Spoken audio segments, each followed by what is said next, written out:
Hey there, and welcome to Crime for Sleep. I know you're having trouble falling asleep, so let me keep you company with true crime stories from around the world. Before we dive in, I'm curious, where did you first hear this one? If you enjoy these stories, don't forget to like, comment, and subscribe. Now get comfortable, and let's get into tonight's case. Crime 1, I came home after a short walk and found my front door covered in nails. Not just locked, sealed. Dozens of heavy nails driven into the frame, crisscrossed like a warning. At first I thought it was a prank or a mistake, but my name was carved into the wood beside the doorknob. Inside, nothing had been stolen, but someone had clearly been there. My clothes were rearranged. A photo of me as a child, one I didn't remember owning, was sitting on the kitchen table. And my toothbrush was wet, though I hadn't used it yet. That night I slept elsewhere. When I came back, the nails were gone. The door was wide open. The maintenance man claimed he knew nothing about the nails. His hands were clean, but I noticed fresh scratches on his knuckles.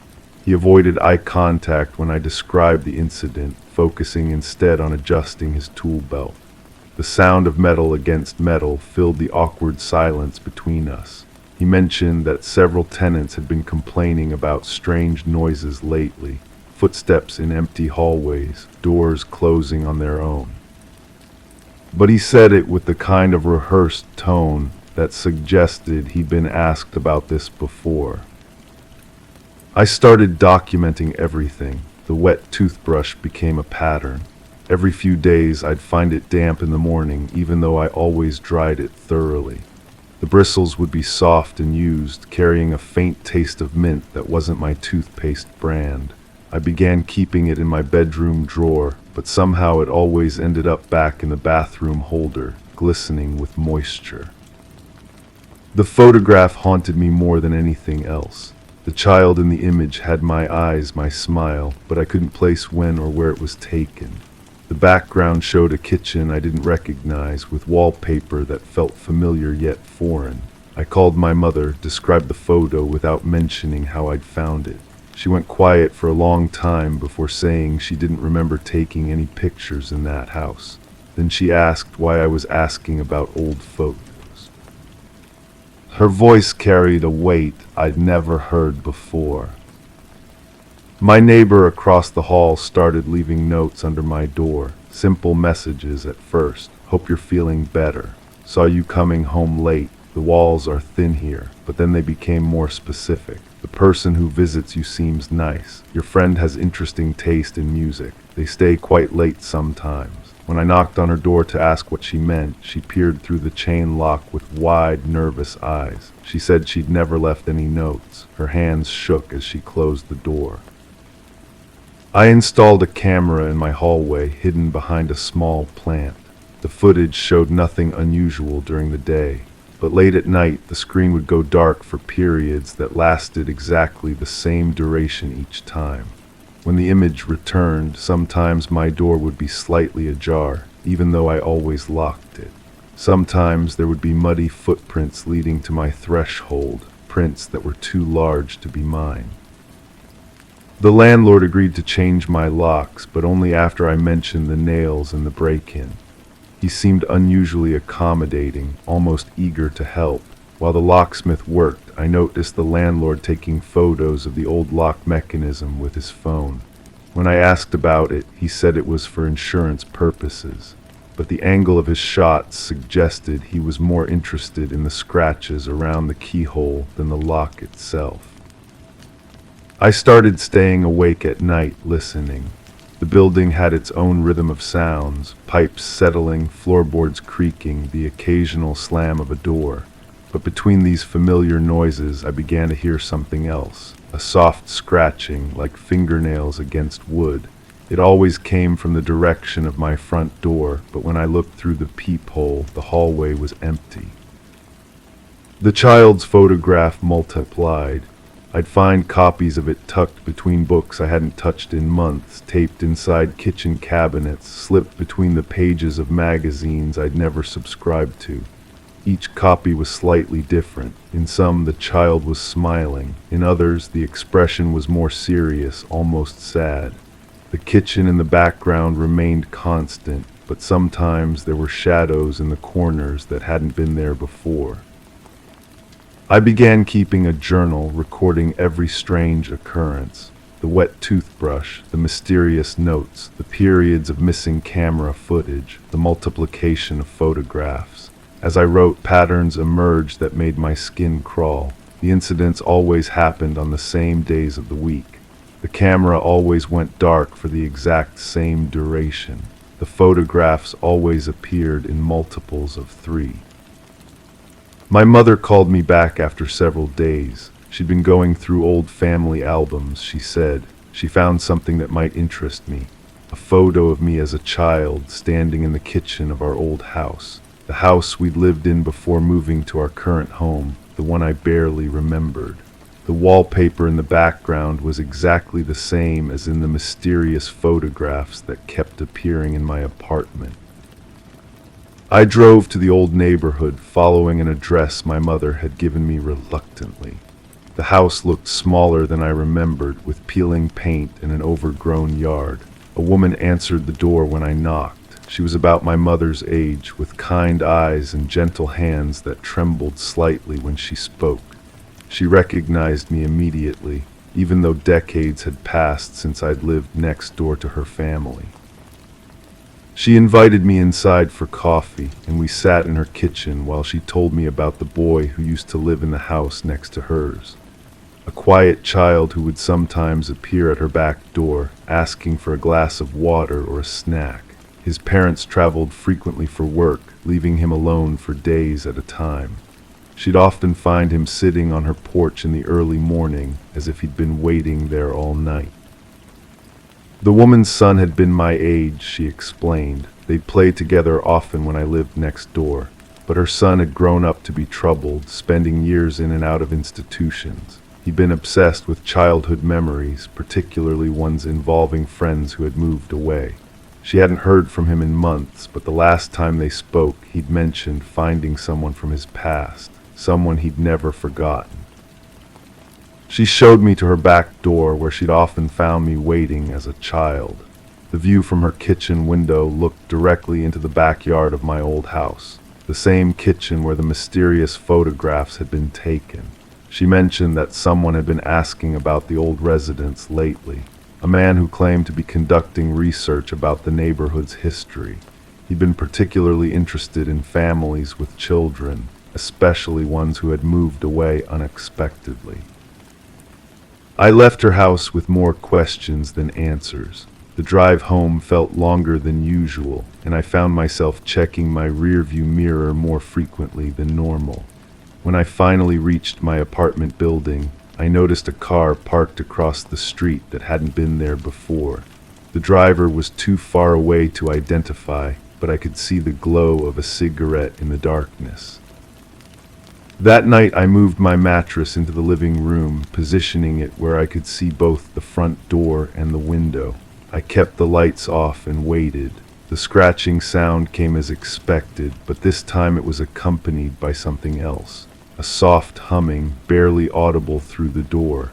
A tune I recognized from childhood, though I couldn't place where I'd heard it.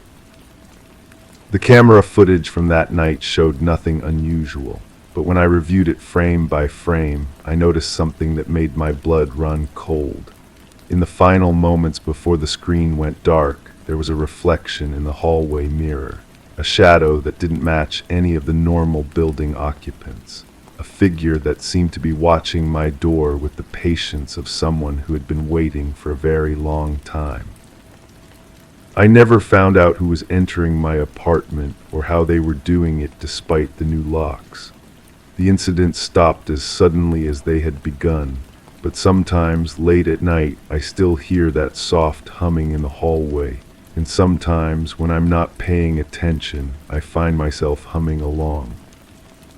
Crime 2, I only discovered it because my heel sank a little when I stepped on the corner of the rug. When I pulled it back, I found a metal ring flush with the wooden floor. I lifted it. A narrow passage led downward, cramped, steep, and completely silent. I should have called someone. Instead, I went down. What I found was a room no bigger than a closet, filled with file boxes, not old ones either, recent, each labeled with a different address. Mine was one of them. Inside, photos of me at the grocery store, jogging, unlocking my phone. Someone had been watching me for months, maybe longer. The smell hit me first when I opened that box, something metallic mixed with the scent of cheap printer ink.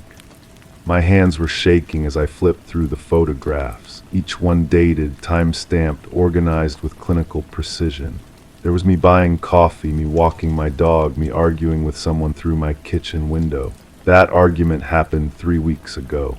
I remembered it clearly because it was about money my brother owed me, but who was taking pictures from across the street. I climbed back up, my heart hammering against my ribs. The house felt different now, like the walls were breathing. I had inherited this place from my aunt just 2 months earlier. She lived here alone for 30 years, never mentioned anything strange. The neighbors said she was quiet, kept to herself. Now I understood why. The other boxes bothered me more than my own. Other addresses, other lives documented with the same obsessive detail. I recognized some of the streets. They were all within walking distance. A pattern was emerging, but I couldn't grasp it yet. Each file contained hundreds of photos, receipts, even scraps of paper that looked like they had been retrieved from trash cans. Someone had been building profiles, learning routines, mapping out entire lives. I found a notebook buried beneath the files. The handwriting was precise, almost architectural. Notes about habits, preferences, weaknesses. My entry made my stomach turn. Subject: leaves spare key under the blue flower pot. Grocery shopping every other day, usually between lunch and afternoon rush. Sleeps with bedroom window cracked open. The accuracy was terrifying, but the most disturbing part was the final line, ready for next phase. That night I couldn't sleep. Every sound seemed amplified. The house creaked in places I had never noticed before. I kept thinking about that notebook, about how long someone had been studying me. The photos went back months, but the notes suggested this had been going on much longer. Someone had been patient, methodical, waiting for the right moment. The next morning I called the previous owner's daughter. She lived across the country now, but had handled the estate sale. Her voice tightened when I mentioned the hidden room. She said her mother had been acting strange in her final months, installing new locks, checking the windows obsessively, claiming someone was watching her. The family thought it was dementia. Now I wasn't so sure. I went back down into that cramped space with a flashlight, searching for more clues. Hidden behind the boxes, I found a small desk with a single drawer. Inside were printed emails, all sent from anonymous accounts to different addresses. The messages were simple: I know what you did, or you can't hide forever. Each one signed with a different initial, but the tone was consistent. Someone had been terrorizing the entire neighborhood through carefully crafted psychological warfare. The emails were dated over several years. My aunt's address appeared frequently as both sender and recipient. She wasn't just a victim, she was part of this network. The realization made me feel sick. Had she been blackmailing people, or was she being blackmailed herself? The lines between victim and perpetrator were blurring with each new discovery. I found surveillance equipment hidden in the walls, tiny cameras, recording devices, all professionally installed. The system was still active, red lights blinking silently in the darkness. Someone had been watching through these cameras, listening through hidden microphones. But who was on the other end, and were they still watching now? The final piece came when I discovered a second notebook, this one filled with financial records. Payments made to anonymous accounts, deposits that corresponded with the dates of those threatening emails. My aunt had been collecting money from people in the neighborhood, substantial amounts that had been flowing in regularly until just weeks before her death. But there were also payments going out, larger sums to an account I couldn't trace. I realized then that my aunt might not have been the mastermind. She could have been another victim, forced to participate in something much larger. The surveillance system was too sophisticated for one elderly woman operating alone. Someone else was pulling the strings, using her house as their base of operations. And now that she was gone, they needed someone new to take her place. The photographs of me suddenly made sense. I wasn't just being watched, I was being evaluated. Someone wanted to know if I could be trusted, controlled, manipulated into continuing whatever operation my aunt had been running. The spare key, the open window, my predictable routine, they weren't just observations, they were preparations. I packed the notebooks and hard drives I found, planning to take everything to the authorities.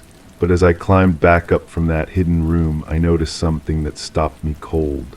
The metal ring was warm to the touch, and there were fresh scratches around the edges. Someone else had been down there recently, while I was sleeping, while I was at work, while I was trying to process what I had discovered.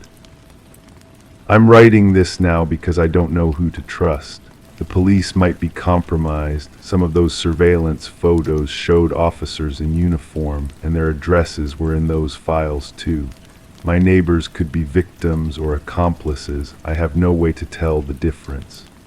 The person who was watching my aunt is still out there, still operating, still collecting information on all of us. Tonight I'm going to wait by that trapdoor. I need to know who has been coming and going from my house. I need to understand what my aunt was really involved in and whether I'm already too deep to escape. The surveillance cameras are still recording, the network is still active, and somewhere in this neighborhood, someone is watching me write these words. But here's what really keeps me awake. I found one more thing in that room, a photograph of myself that I don't remember being taken. I'm standing in my kitchen, holding a piece of paper, reading something that made my face go pale with shock. The timestamp shows it was taken yesterday, right after I first discovered the trapdoor, which means someone knew I would find it. Someone wanted me to find it. And I'm beginning to suspect that everything I think I've uncovered might just be the beginning of something much worse. Crime 3, it started subtle, a blink I didn't make, a smile that felt wrong. At first I assumed I was imagining it, some trick of the light, but then it got worse. I raised my hand and it hesitated. I turned away and it didn't. I even recorded it once, and in the playback I swear I saw it mouth something I didn't say. When I looked up an old photo from childhood, the reflection in the glass wasn't mine. It looked like me, but older, different, and terrified. Now every mirror feels like a window I can't close, and something is still watching through the other side. The investigation began when I found the photographs in my deceased grandmother's basement. Black and white images scattered across a dusty table, some faces circled in red ink. My grandmother's handwriting scrawled across the margins, "Wrong face, check again." The photographs showed family gatherings spanning decades, but certain faces had been methodically altered, scratched out, redrawn, as if someone had been trying to correct something that couldn't be corrected. I contacted my cousin, the only family member still willing to discuss grandmother's final months. She described visits that grew increasingly disturbing. My grandmother would stare at mirrors for extended periods, arguing with her own reflection. She claimed someone was impersonating family members, infiltrating photographs, changing faces in frames while she slept. The nursing home staff dismissed it as dementia, but my cousin remembered grandmother's precision when describing these intrusions. She could identify exactly which photographs had been tampered with, down to the smallest detail. The first breakthrough came through old police reports. 3 separate missing person cases from our neighborhood, spanning 25 years. All involved individuals who had been acting strangely before their disappearance. Family members described personality changes, unusual behavior, claims of being followed or watched. The police files contained witness statements about these missing persons being seen in public after their reported disappearances, but acting completely different, walking differently, speaking with altered speech patterns. Family members insisted these sightings couldn't be accurate because the behavior was too foreign, too unlike their loved ones. I began interviewing people who had known these missing individuals. The patterns were disturbing. Each person described subtle changes that occurred weeks before the disappearance. A mother who suddenly couldn't remember her children's birthdays. A husband who forgot his wife's coffee preferences after 20 years of marriage. A teenager who stopped recognizing family pets. These weren't dramatic personality shifts, but quiet erosions of familiarity, as if essential knowledge was being slowly extracted. The medical examiner's office provided the most unsettling evidence. Dental records for 2 of the missing persons showed discrepancies when compared to previous dental work. Not just different procedures, but entirely different jaw structures. Bone density variations that couldn't be explained by time or treatment. The examiner admitted these inconsistencies had been noted, but never properly investigated due to case backlogs and limited resources. I discovered grandmother's private journals hidden behind a false wall in her bedroom. Her entries described a theory about identity theft that went beyond simple impersonation. She believed someone was studying family members, learning their mannerisms, their memories, their relationships. The journals contained detailed observations about behavioral changes in neighbors and family members. She had been documenting these alterations for decades, creating a comprehensive record of what she called replacement events. The journals mentioned a specific location where grandmother claimed to have witnessed these replacements occurring. An abandoned photography studio that had operated in our neighborhood during the 70s and 80s. The studio specialized in family portraits and had maintained extensive archives of local families. According to grandmother's notes, the studio's owner had an unusual interest in facial structure analysis and had been collecting detailed measurements of clients for what he claimed was artistic research. I located the former studio space, now converted into storage units. The landlord mentioned that previous tenants had complained about strange discoveries in the basement. Boxes of photographs, facial measurement charts, and what appeared to be practice materials for mimicking expressions and mannerisms. The police had been contacted multiple times, but the items were never considered evidence of criminal activity, just the remnants of an eccentric artist's obsession. The breakthrough came when I found the video equipment. Hidden in a sealed room behind the main storage area, I discovered recording devices and thousands of hours of surveillance footage dating back 40 years. The footage showed families in their homes, captured through windows and from inside their houses. But more disturbing were the training videos. Hours of someone practicing conversations, rehearsing family interactions, studying behavioral patterns with meticulous attention to detail. Among the recordings was footage of my own family, my parents, my siblings, myself as a child. Someone had been watching us for years, documenting our routines, our relationships, our most private moments. The camera angles suggested access to our home, intimate knowledge of our daily patterns, but the recordings weren't just surveillance, they were study materials. Someone had been learning to become us. The final piece emerged from the most recent recordings. Footage from just months before grandmother's death showed her confronting someone in her home. The conversation was barely audible, but her words were clear. "I know what you did to them. I know you're not who you claim to be." The response came from a voice I recognized as my own, but I had never been in grandmother's house during that period. I had been traveling thousands of miles away with documented proof of my location. Yet there I was on the recording, standing in grandmother's living room, speaking with perfect familiarity about family memories I possessed, using mannerisms that were unmistakably mine. The conversation continued for nearly an hour, covering intimate family details that only I would know. But something in the posture was wrong. The way I held my hands, the rhythm of my speech. Subtle differences that would be unnoticeable to strangers, but impossible to ignore once identified. The investigation led me to question every family interaction from recent years.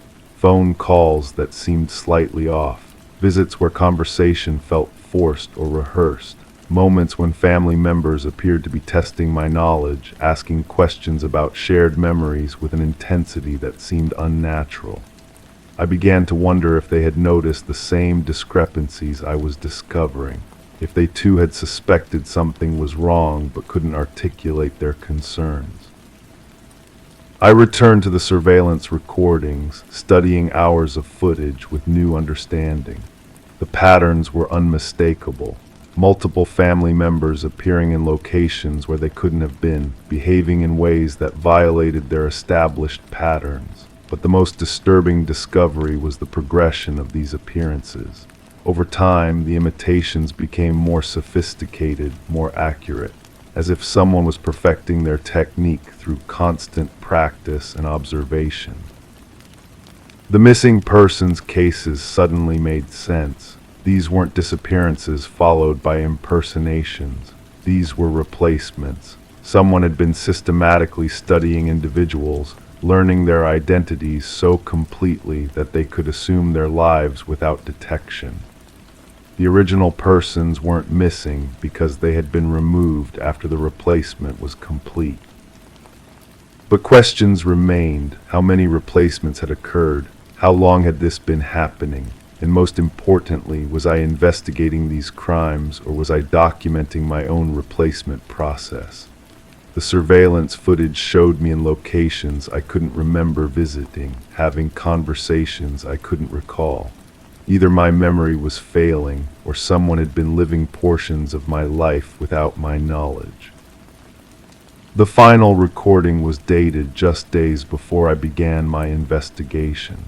It showed me sitting in grandmother's basement, examining the same photographs that had started this entire investigation. But in the recording, I was placing the photographs on the table, arranging them carefully, circling faces with red ink. I was creating the evidence that would later lead me to investigate myself. I stared at the recording, watching myself perform actions I had no memory of completing. The movements were precise, deliberate, as if following a predetermined plan. When the figure in the recording looked directly at the camera, the expression was one of satisfaction, not discovery, but completion, as if a long-term project was finally reaching its conclusion. The investigation had come full circle, but the circle enclosed nothing. Every answer led to new questions. Every piece of evidence suggested interpretations that contradicted previous findings. I could no longer trust my own memories, my own perceptions, my own identity.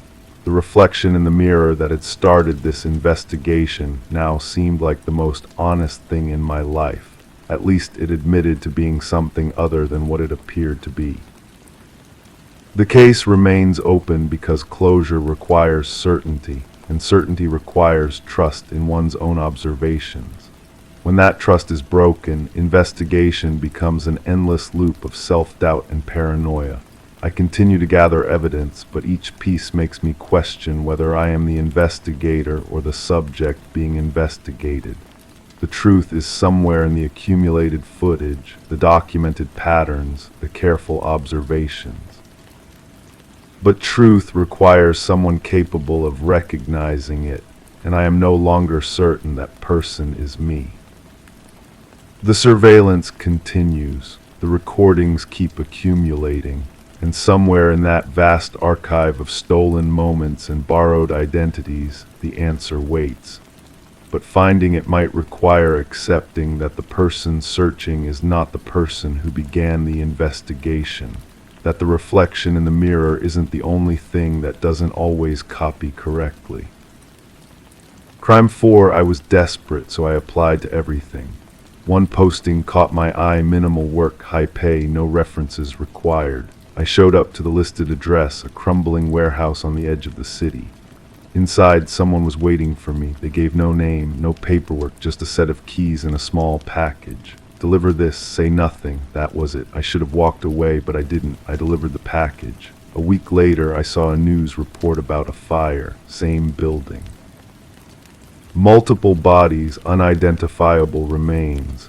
I've been receiving envelopes ever since, each with cash and no return address. The first envelope arrived on a Tuesday. Thick paper, no postmark, just my name written in block letters. Inside, $500 in crisp 20s and a note: "Thank you for your service."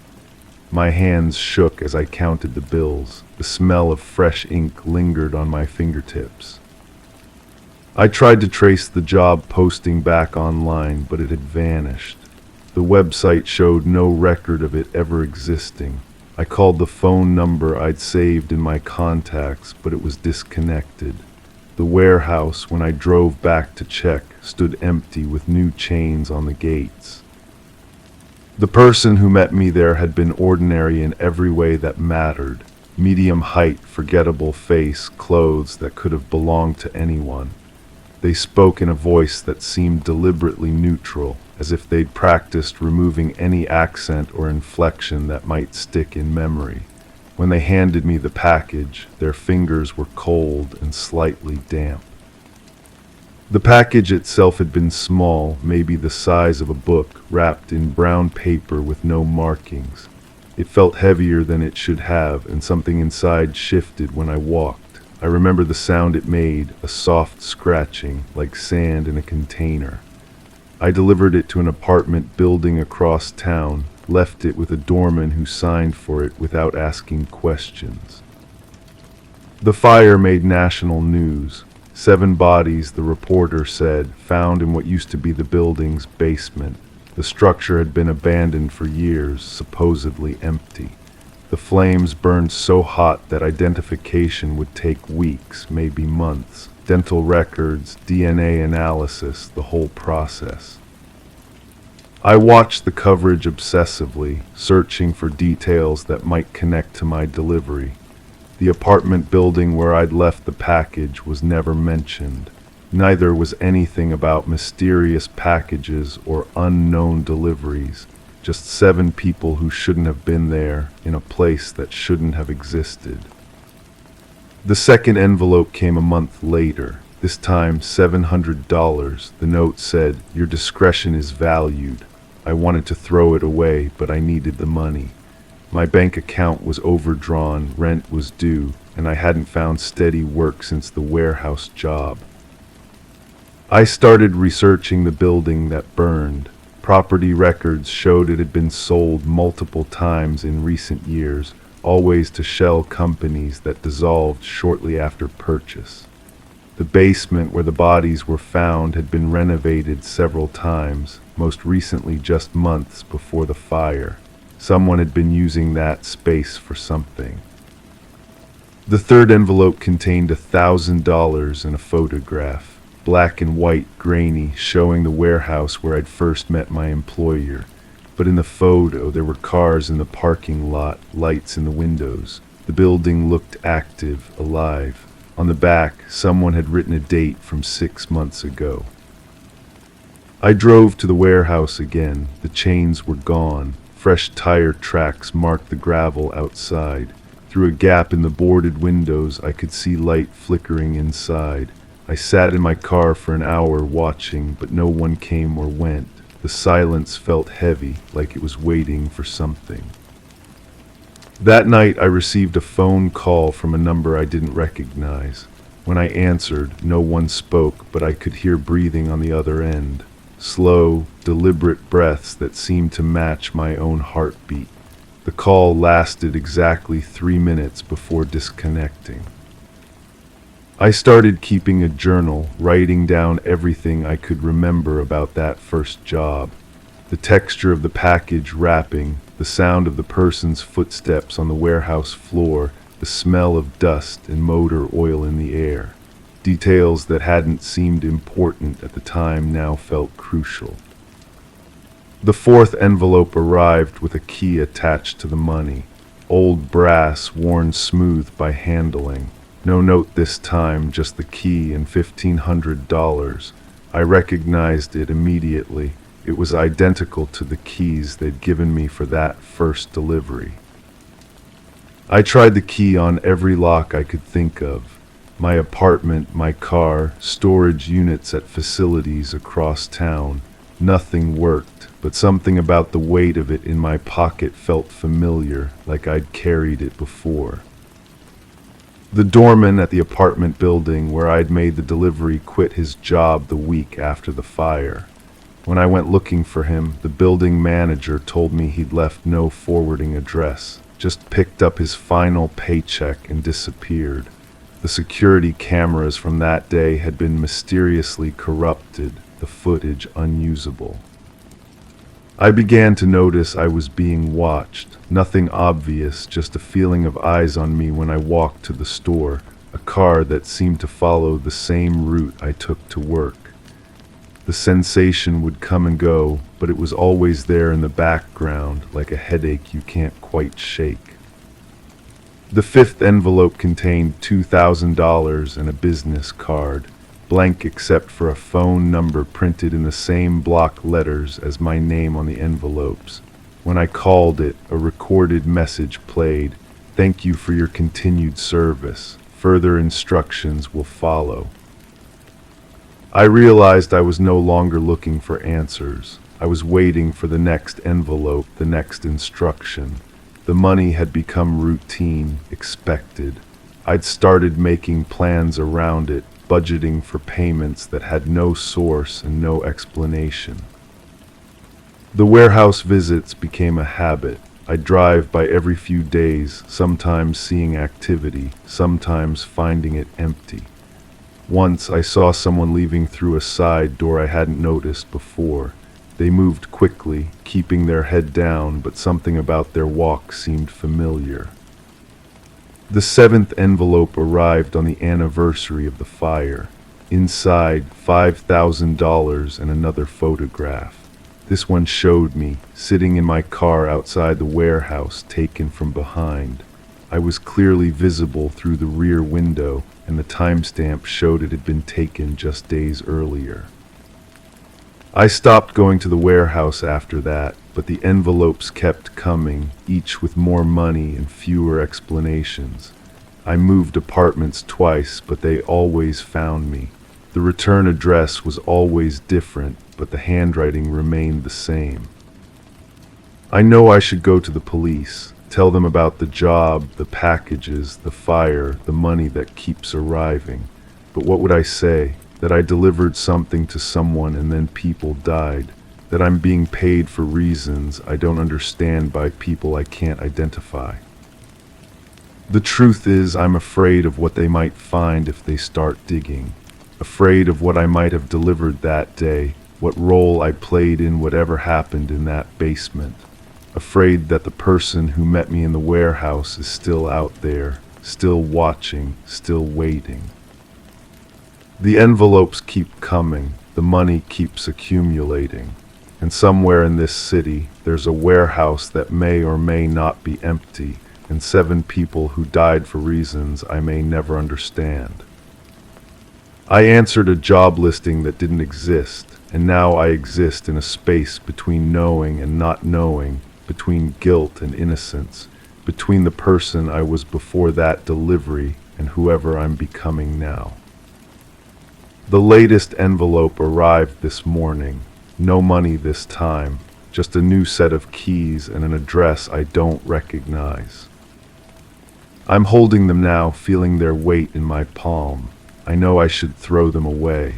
I know I should break this cycle, whatever it is. But I also know I'm going to use them. Crime 5, from my window I can see into the tree line behind the row of houses. Every night the same group appears with shovels and plastic sheeting. No headlights, no conversation, just digging. I tried asking around, but no one else seems to notice, or they're pretending not to. I once followed them. They didn't go far, just far enough to not be seen. I hid behind a fallen log and watched as they lowered something heavy into the ground. Then they started covering it up. One of them turned suddenly and looked right at me. I didn't think they could see me, but now every morning I find dirt on my doormat. The soil is always fresh, dark, and carries a smell I can't quite place, something metallic mixed with decay. I started collecting samples in mason jars, labeling them by date. The composition changes. Sometimes there are fibers mixed in, other times small fragments of what looks like bone. My kitchen counter has become a makeshift laboratory of evidence I'm not sure I want to understand. I began documenting everything. The routine is always the same. They arrive when the streetlights flicker on, carrying identical canvas bags. 3 figures, always 3. 2 men and a woman, I think, though it's hard to tell in the darkness. They move with practiced efficiency, like they've done this countless times before. The woman always stands guard while the men dig. She never looks toward my house, but somehow I feel watched. During the day, the area looks normal. Undisturbed earth, fallen leaves scattered naturally, but I know where to look now. I can see the slight depressions, the way the vegetation grows differently over the disturbed ground. There are more spots than I initially realized, many more. I tried talking to the woman who lives in the house closest to the tree line. She invited me in for coffee, but her kitchen smelled like bleach and something else, something sweet and cloying that made my stomach turn. Her hands shook when she poured the coffee, and I noticed dirt under her fingernails. Clean dirt, not garden soil, the kind that comes from deep digging. She asked me too many questions about my routine, about whether I work from home, about my sleep schedule.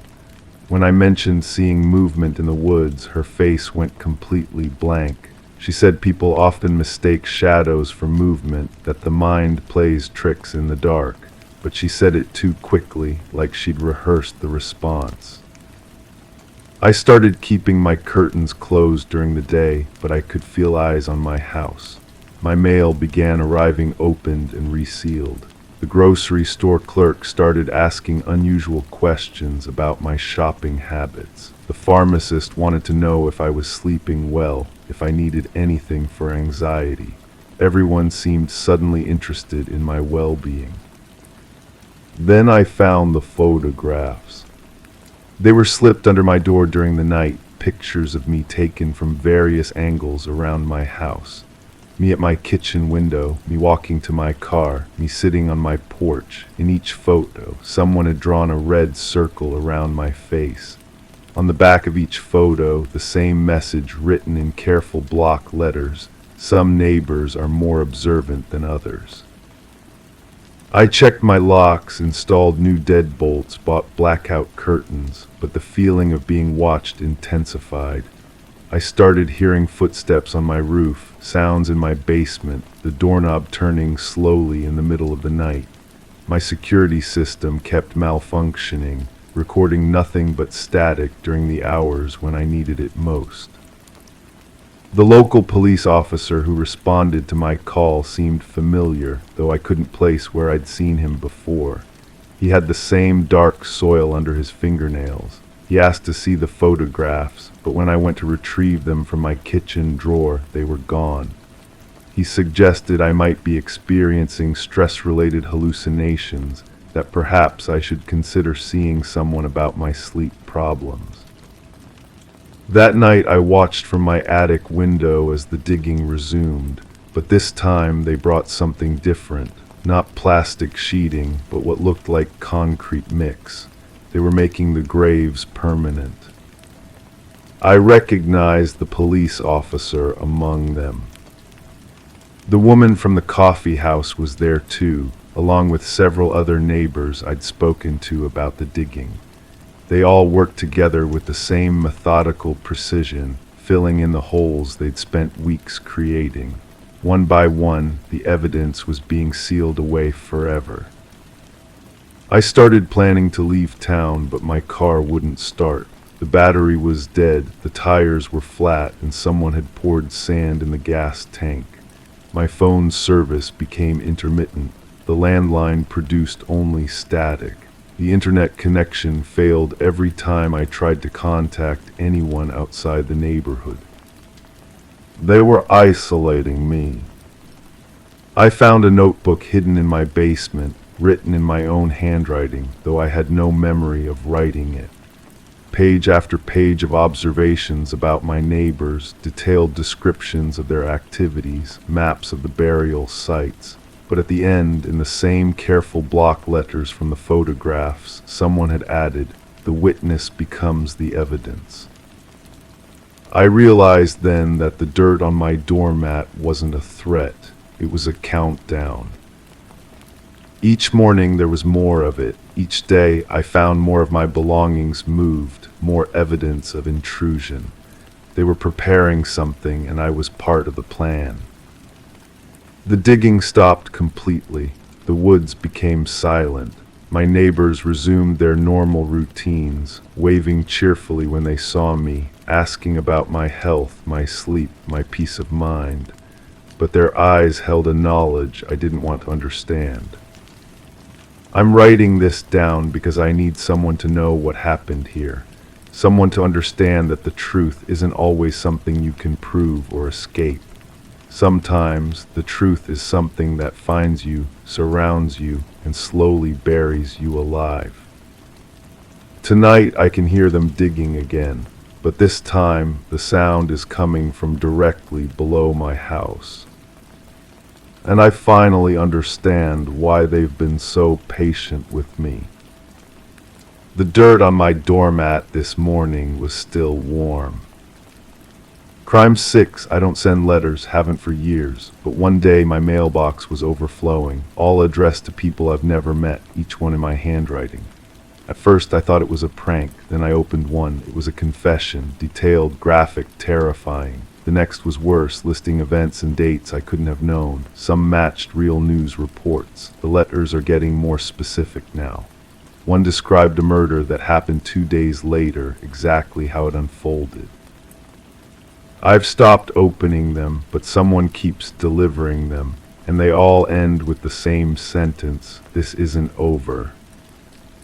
The first letter felt cold against my fingertips. The paper was smooth, expensive. My own handwriting stared back at me, but I had no memory of forming those words. The ink was dark blue, the same shade I'd used for years in my favorite pen. The one sitting right there on my kitchen counter, exactly where I'd left it. I read the letter 3 times before the words sank in. It was addressed to someone I'd never heard of, describing things I'd never done. Violent things. The handwriting analysis would confirm it was mine. I knew that without testing. Every loop, every slant, every peculiar way I crossed my letters matched perfectly. The smell of coffee still lingered in my kitchen as I spread the remaining letters across the table. 17 in total. Each envelope bore a different name, a different address. The postmarks were local, recent. Someone had been busy. Someone who knew my handwriting better than I knew it myself.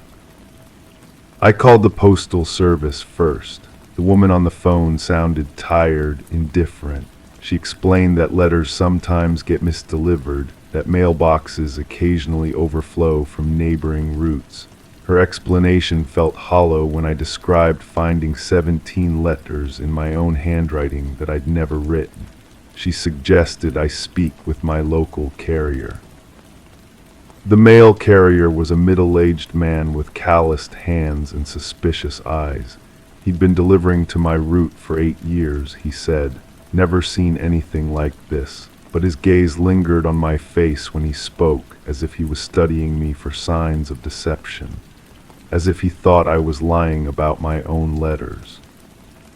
I opened the second letter that evening. This one described a break-in that had occurred 6 blocks from my house.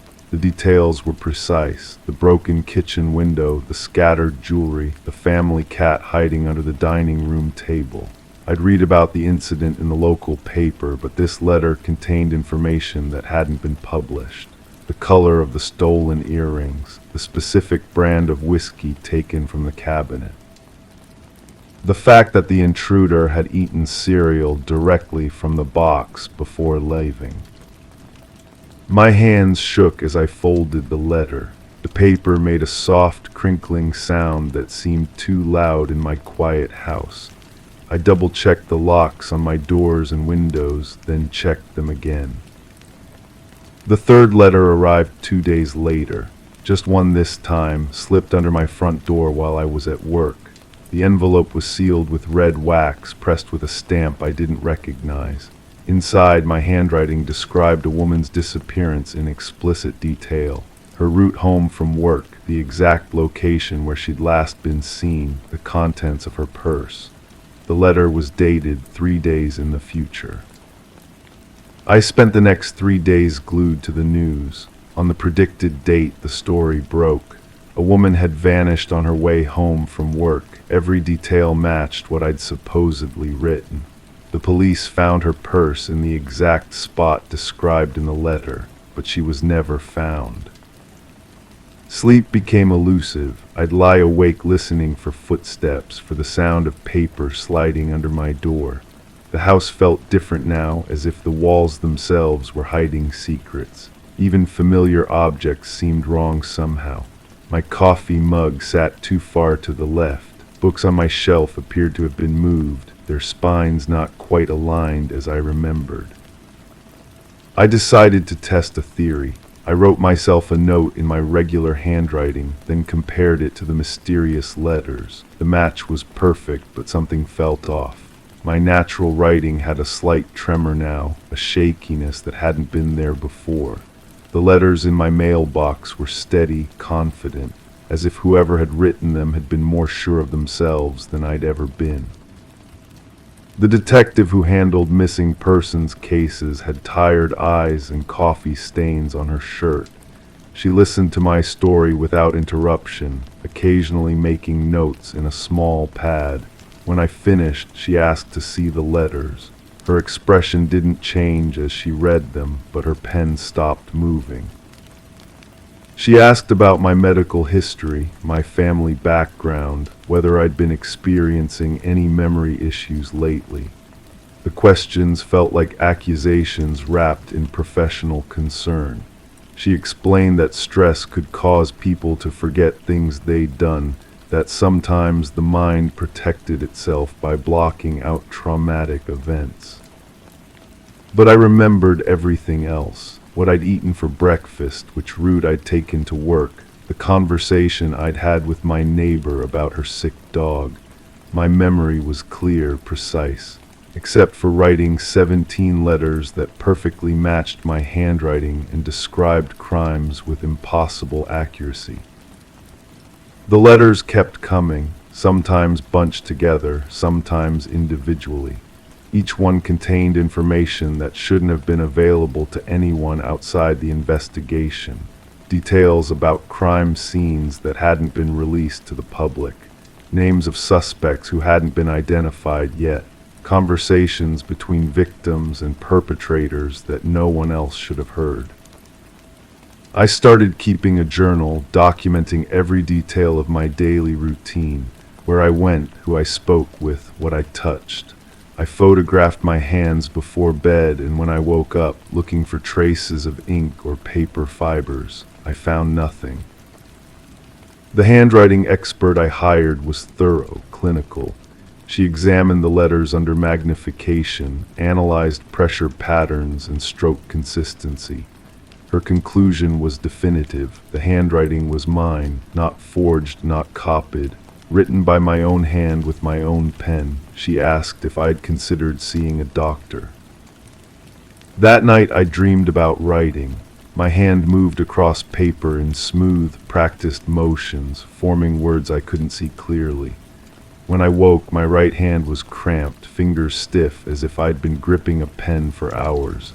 On my nightstand sat a fresh letter, sealed and addressed. The ink was still wet. I never opened that letter. Instead, I sealed it in a plastic bag and drove it to the police station. The detective took it without comment, her expression unreadable. She mentioned that several families of victims had received similar letters recently, all in different handwriting, all containing information only the perpetrator should have known. The investigation stalled. The letters provided leads that went nowhere, evidence that couldn't be verified. Some of the crimes described in the letters had never been reported. Others matched cases that had been closed years ago with different suspects. The more the police investigated, the more confused the picture became. I moved houses, changed my routine, installed security cameras. The letters found me anyway. They arrived through mail slots, tucked under windshield wipers, slipped between newspapers on my doorstep. Always in my handwriting, always containing information I couldn't possibly have known. The last letter I opened described a crime that hadn't happened yet. A fire in a residential building, specific details about the victims, the cause, the time it would occur. I called the fire department, the police, tried to warn them. But what could I say? That my own handwriting had predicted a future crime. The fire happened exactly as described. 3 people died. The cause was determined to be faulty wiring in a unit that had been inspected and approved just weeks before. The victims were identified by dental records, their bodies found in the exact locations my letter had specified. I stopped opening the letters after that. They accumulate now in a box in my basement, sealed envelopes that feel heavier than they should. Sometimes I catch myself staring at my own hands, wondering what they do when I'm not watching, whether the tremor that's developed is from fear or from writing confessions I can't remember making. The detective calls occasionally, asking if I've received any new letters, whether I've remembered anything that might help the investigation. Her voice has changed over the months, less professional, more personal, as if she's not sure whether I'm a witness or a suspect. I've started wearing gloves even inside my house. My hands feel foreign to me now, capable of actions I can't control or remember. The pen on my kitchen counter remains untouched, but sometimes the ink level seems lower than it should be. Sometimes the cap isn't quite screwed on as tightly as I remember leaving it. The letters arrive less frequently now, but they're more specific. Names, addresses, detailed descriptions of people I've never met but somehow know intimately. Each letter ends with the same sentence, written in my careful handwriting: "This isn't over." I've stopped trying to understand how or why. The investigation continues without me, the detective pursuing leads that circle back to my quiet house, my unremarkable life, my trembling hands. The evidence points in directions that make no sense, toward conclusions I can't accept. The last letter sits unopened on my kitchen table. It's addressed to me this time in my own handwriting. The envelope is thick, substantial. Whatever's inside is longer than the others, more detailed. I know I should open it, read what I've apparently written to myself. But some confessions are too dangerous to acknowledge, even when they're written in your own hand. Crime 7, when I bought the house, I didn't even realize it had an attic. The ceiling panel was nearly invisible. But when I finally found it, I saw something strange, nails, dozens of them hammered from within. It took me hours to remove them. When I climbed up, I expected dust and cobwebs. Instead, I found a mattress, food wrappers, and a wall covered in writing, tallies, phrases, messages. The last one said, "It's safer up here." I climbed back down and resealed the door. But some nights I hear footsteps above me, and I haven't been alone since. The real estate agent had been eager to close the deal. Too eager, I realize now. Her hands shook when she handed me the keys, and she avoided eye contact when I asked about the previous owners. They moved out of state, she said, but her voice carried something else. Fear maybe, or guilt. I spent the first week settling in, ignoring the strange sounds overhead. Old houses make noise, I told myself. Pipes settling, wood expanding. But the sounds had rhythm, purpose, like someone pacing back and forth, wearing a path in the floor above. The writing on the attic wall haunted me, tallies in groups of 5 scratched deep into the wood, hundreds of them, between the marks, phrases in different handwritings. They can't find me here. The door downstairs is locked. Someone else is in the house. The messages grew more frantic toward the end. They know I'm here. Can't leave now. It's safer up here. I started investigating the house's history. The county records showed multiple owners over the past decade, each staying less than 2 years. The pattern was consistent: single people, no families. Each sale was quick, below market value. The previous owner had been a woman in her 30s. She'd bought the house and disappeared 6 months later, leaving behind furniture and personal belongings. The neighbors were reluctant to talk. The elderly man next door would only say that people came and went from that house at all hours. Different cars, different faces, he whispered, but always the same fear in their eyes when they left. I found a police report buried in local archives, a missing person case from 2 years ago. A young man had rented the house for 3 months before vanishing. His car was found at the train station, but surveillance footage showed he never boarded. The case went cold when his family stopped cooperating with investigators. The more I dug, the more questions arose.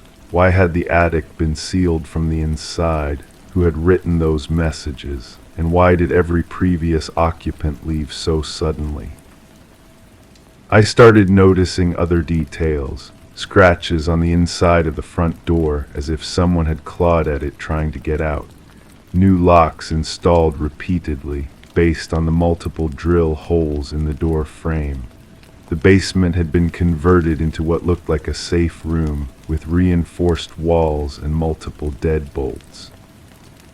The breakthrough came when I found a phone hidden behind the water heater. It was old, the battery long dead, but when I charged it, I discovered dozens of voice recordings. The messages were fragmented, desperate whispers. They're watching the house. Can't use the regular phone.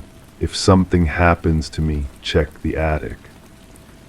The final recording chilled me. I've been hiding up there for days, but I think they know. I can hear them downstairs, walking around like they own the place. If you find this phone, don't trust the neighbors, don't trust the police, don't trust anyone who says they're trying to help. I realized then that I might not be the owner of this house at all. The deed could be forged, the sale fabricated. The real estate agent had disappeared after closing, her office claiming she no longer worked there. My mortgage payments were being processed by a company that didn't exist when I tried to contact them. The footsteps above me became more frequent. Sometimes I heard voices, muffled conversations that stopped whenever I approached the attic door. I installed cameras, but they malfunctioned within hours. The recordings showed only static and shadows moving in impossible ways. I tried to leave, but my car wouldn't start. The mechanic found sugar in the gas tank and cut brake lines. When I called for help, my phone had no signal. The landline had been disconnected, though I never requested it. The neighbors watched me now with the same pitying expressions they must have given the others. They knew something I was only beginning to understand. This house was a trap, carefully constructed to capture people like me. People with no close family, no one who would ask questions when we disappeared. I found more evidence in the basement. Driver's licenses, identification cards, personal items from at least a dozen different people, all previous owners of the house. Their photos showed the same progression: hope when they moved in, fear when they realized the truth, desperation when they understood there was no escape. The writing in the attic makes sense now. Each person who hid there added their own messages, warnings for whoever came next. The tallies weren't counting days, they were counting the people who had disappeared before them. I know I should be more afraid, but there's a strange calm that comes with understanding. I've added my own messages to the attic wall, my own warnings for the next person. The door is nailed shut again, from the inside, just as I found it. The footsteps above me have stopped, but sometimes when the house is very quiet, I can hear new sounds. The scratch of a pen on paper, the whisper of voices adding fresh warnings to the walls. I don't know who they are or what they want, but I understand now why the door was sealed. It wasn't to keep something out. It was to keep us in. Crime 8, I picked it up like any other car. No warning signs, no damage. It wasn't until I dropped my phone and reached under the front seat that I felt something sticky. I pulled out a wad of paper towels soaked through blood. I reported it to the agency, but they acted confused, said the car wasn't in their system. When I checked the receipt, it listed a completely different vehicle ID. I looked up the plate. It had been impounded months ago in connection with a missing person. I still don't know who rented it to me, but sometimes I hear a phone ringing from inside the trunk. The rental counter had been nearly empty when I walked in. The woman behind the desk had dark circles under her eyes, the kind that come from working too many shifts. She barely looked at my license before sliding the keys across the laminate surface. The keychain was warm in my palm, as if someone had been holding it tightly. I should have paid attention to the smell when I first opened the door. Something metallic mixed with cleaning supplies, the kind of scent that clings to your nostrils. But I was running late, focused on getting to my destination. The car felt normal enough, leather seats worn but comfortable, radio preset to some local station playing soft rock. The blood wasn't the first thing I noticed was wrong. It was the phone charger plugged into the cigarette lighter, still warm to the touch. The rental company hadn't mentioned any previous renters, but someone had been using this car recently, very recently. I called the number on my receipt. The woman who answered claimed she'd never seen me before, never processed my rental. She insisted I must be mistaken about the car I was driving, but I was holding the keys she'd given me, sitting in the exact vehicle we'd discussed. Her voice became sharper when I pressed for answers, asking me to spell my name again, claiming there was no record of any transaction.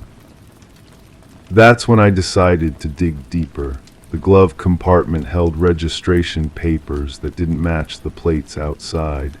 The name on the insurance card had been scratched out with black ink, but I could still make out parts of it when I held the paper up to the light.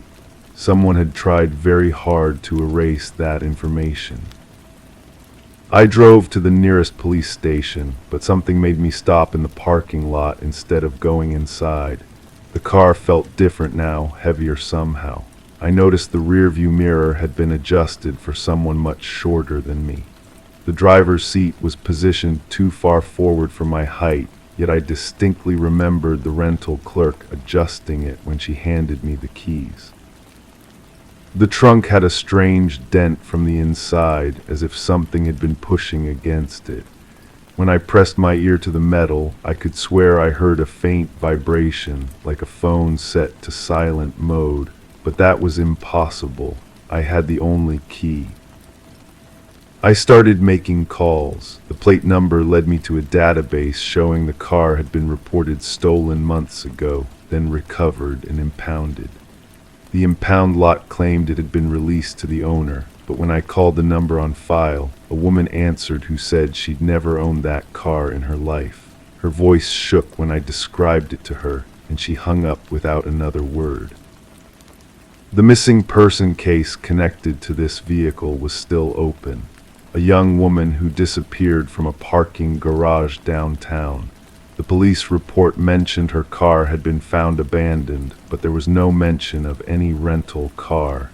Yet here I was, driving what appeared to be the same vehicle, with paperwork that didn't exist in any system. I started keeping a journal of everything I found. The phone charger led to a number that had been disconnected. The GPS showed recent destinations I'd never visited, addresses that led to empty lots and abandoned buildings. Each location felt significant, but I couldn't piece together why someone would have programmed them into the system. The blood under the seat had dried in a pattern that suggested it had been wiped, not spilled. Someone had tried to clean it up but missed the spots underneath. I found more traces in the trunk, tiny droplets that had settled into the carpet fibers, fresh enough to still smell metallic, old enough to have turned dark brown. I met with someone who claimed to be the car's original owner. They agreed to meet at a coffee shop, but when I arrived, they seemed nervous, constantly checking their phone. They told me they'd sold the car months ago, but couldn't remember to whom. Cash transaction, no paperwork. They kept glancing at the window where I'd parked, as if expecting someone else to show up. The rental agency called me back, but this time it was a different woman. Her voice was professional but strained. She apologized for the confusion and offered to switch me to a different vehicle immediately. When I asked about the blood and the missing person case, she claimed she'd never heard of either, but she knew exactly which car I was talking about without me describing it.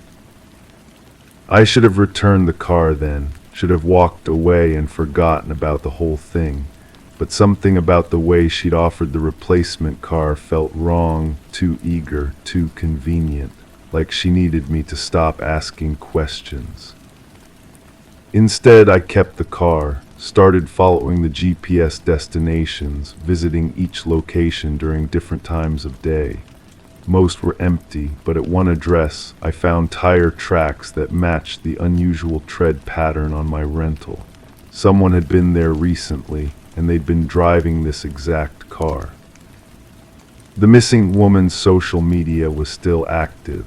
Photos posted weeks after she disappeared, but the timestamps showed they'd been scheduled in advance. Her family had stopped looking for her, convinced she'd started a new life somewhere else. But I knew better. I'd seen the blood. I'd felt the weight of whatever was still hidden in this car. I tried to trace the rental transaction backward. The receipt showed a credit card number that didn't exist, processed through a payment system that had no record of the charge. The license I'd shown at the counter had been photocopied, but when I requested a copy of that paperwork, the agency claimed it had been accidentally destroyed. The phone in the trunk rings at irregular intervals, sometimes once a day, sometimes not for weeks. I've never been able to find it, but the sound is always the same. A specific ringtone that seems familiar, but I can't place where I've heard it before. The calls last exactly 7 rings before stopping. I know I should turn the car in, file a report with the police, but every time I try, something stops me. Maybe it's the fear that I'll become the next missing person in this story. Or maybe it's the growing suspicion that I'm not the first person to rent this car, find the blood, and start asking questions. The truth is, I don't think I randomly picked up this rental car. I think it was specifically given to me by someone who knew I'd look for answers. Someone who needed another person to continue the investigation, to keep asking the questions that the original investigators had stopped asking. I still drive the car, still follow the GPS destinations, still listen for that phone ringing in the trunk, because somewhere in this mess of fake paperwork and missing persons and bloodstains, there's someone who deserves to have their story told. Even if I'm not sure I'm the right person to tell it. Crime 9, they weren't mine, at least I don't think they were. Photos of houses, parking lots, people walking alone, all black and white, grainy, some circled in red pen. One photo was of my building taken from across the street. My apartment window was lit. I tried to report them, but the station said no crimes had been committed.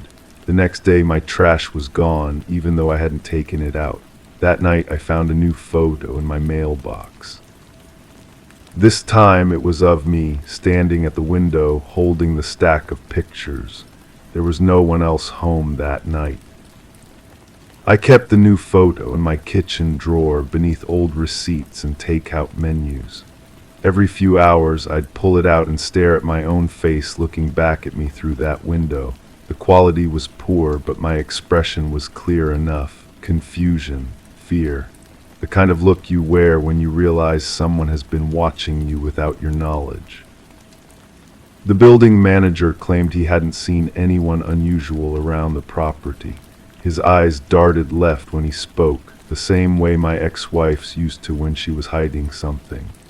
I pressed him about the security cameras in the lobby, but he said they'd been broken for months. Strange how I'd never noticed that before, considering I walked past them twice daily. I started paying attention to details I'd previously ignored.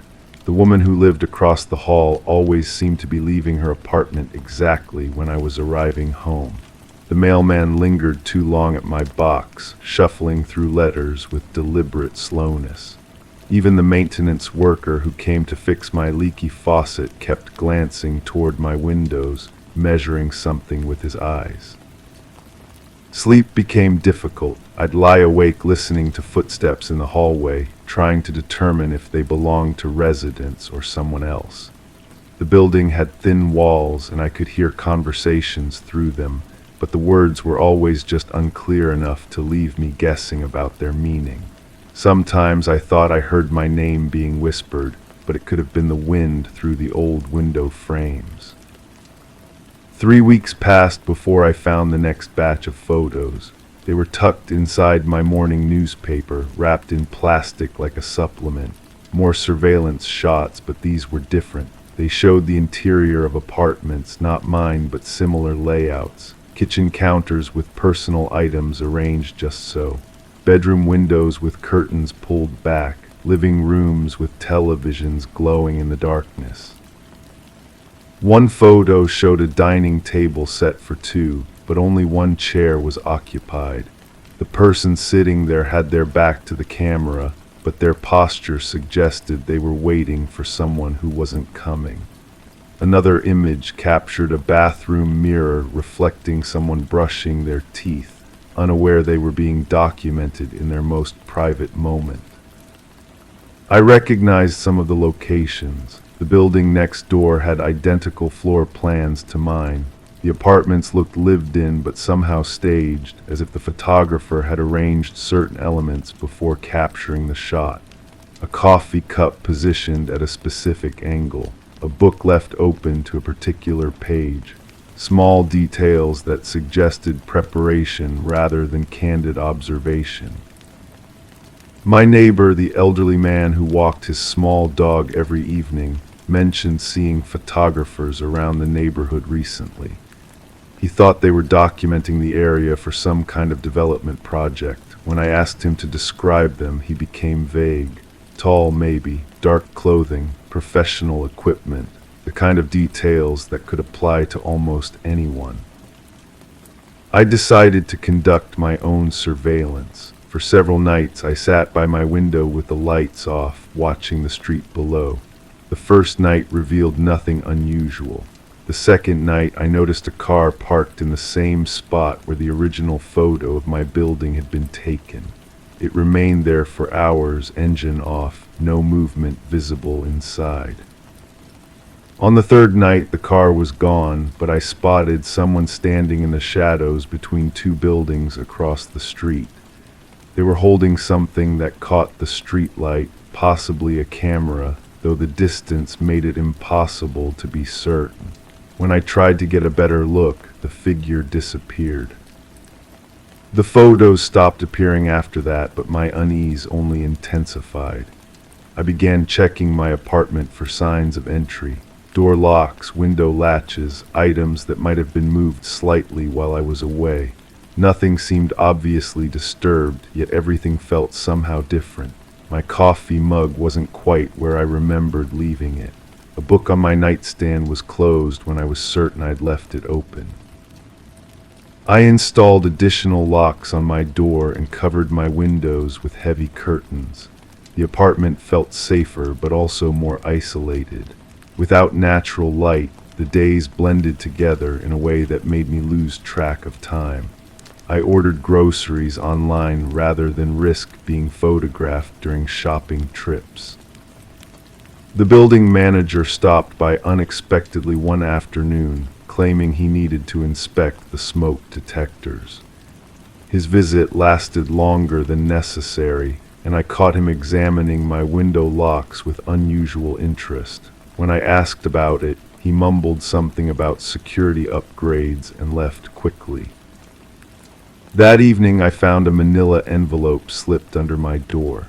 Inside were copies of my own photos, the ones I'd been collecting and hiding in my kitchen drawer. But these weren't originals. They were photocopies, and someone had written notes in the margins, observations about my daily routines, the time I typically left for work, when I received mail deliveries, how often I used the fire escape for fresh air. The handwriting was neat, deliberate, clinical, as if someone had been conducting a formal study of my behavior patterns. One note mentioned my habit of checking the locks twice before bed. Another referenced my preference for keeping the television volume low during evening programs, details only someone watching very closely would notice. I realized then that I'd been approaching this backward. The question wasn't who was taking the photos or why they were being left for me to find. The real question was how long this had been going on before I became aware of it. How many pictures existed that I'd never seen? How many people might be involved in this systematic documentation of private lives? The last photo I received was different from all the others. It showed my apartment from the inside, taken from a position near my bedroom doorway. I was asleep in bed, completely unaware of being observed. The image was crisp, well lit, suggesting it had been taken with professional equipment and proper lighting setup. But what disturbed me most wasn't the invasion of privacy or the obvious security breach. It was the timestamp visible in the corner of the photo. The date and time indicated it had been taken the previous night, while I was certain I'd been alone. I'd checked every lock, drawn every curtain, verified every possible entry point before going to sleep.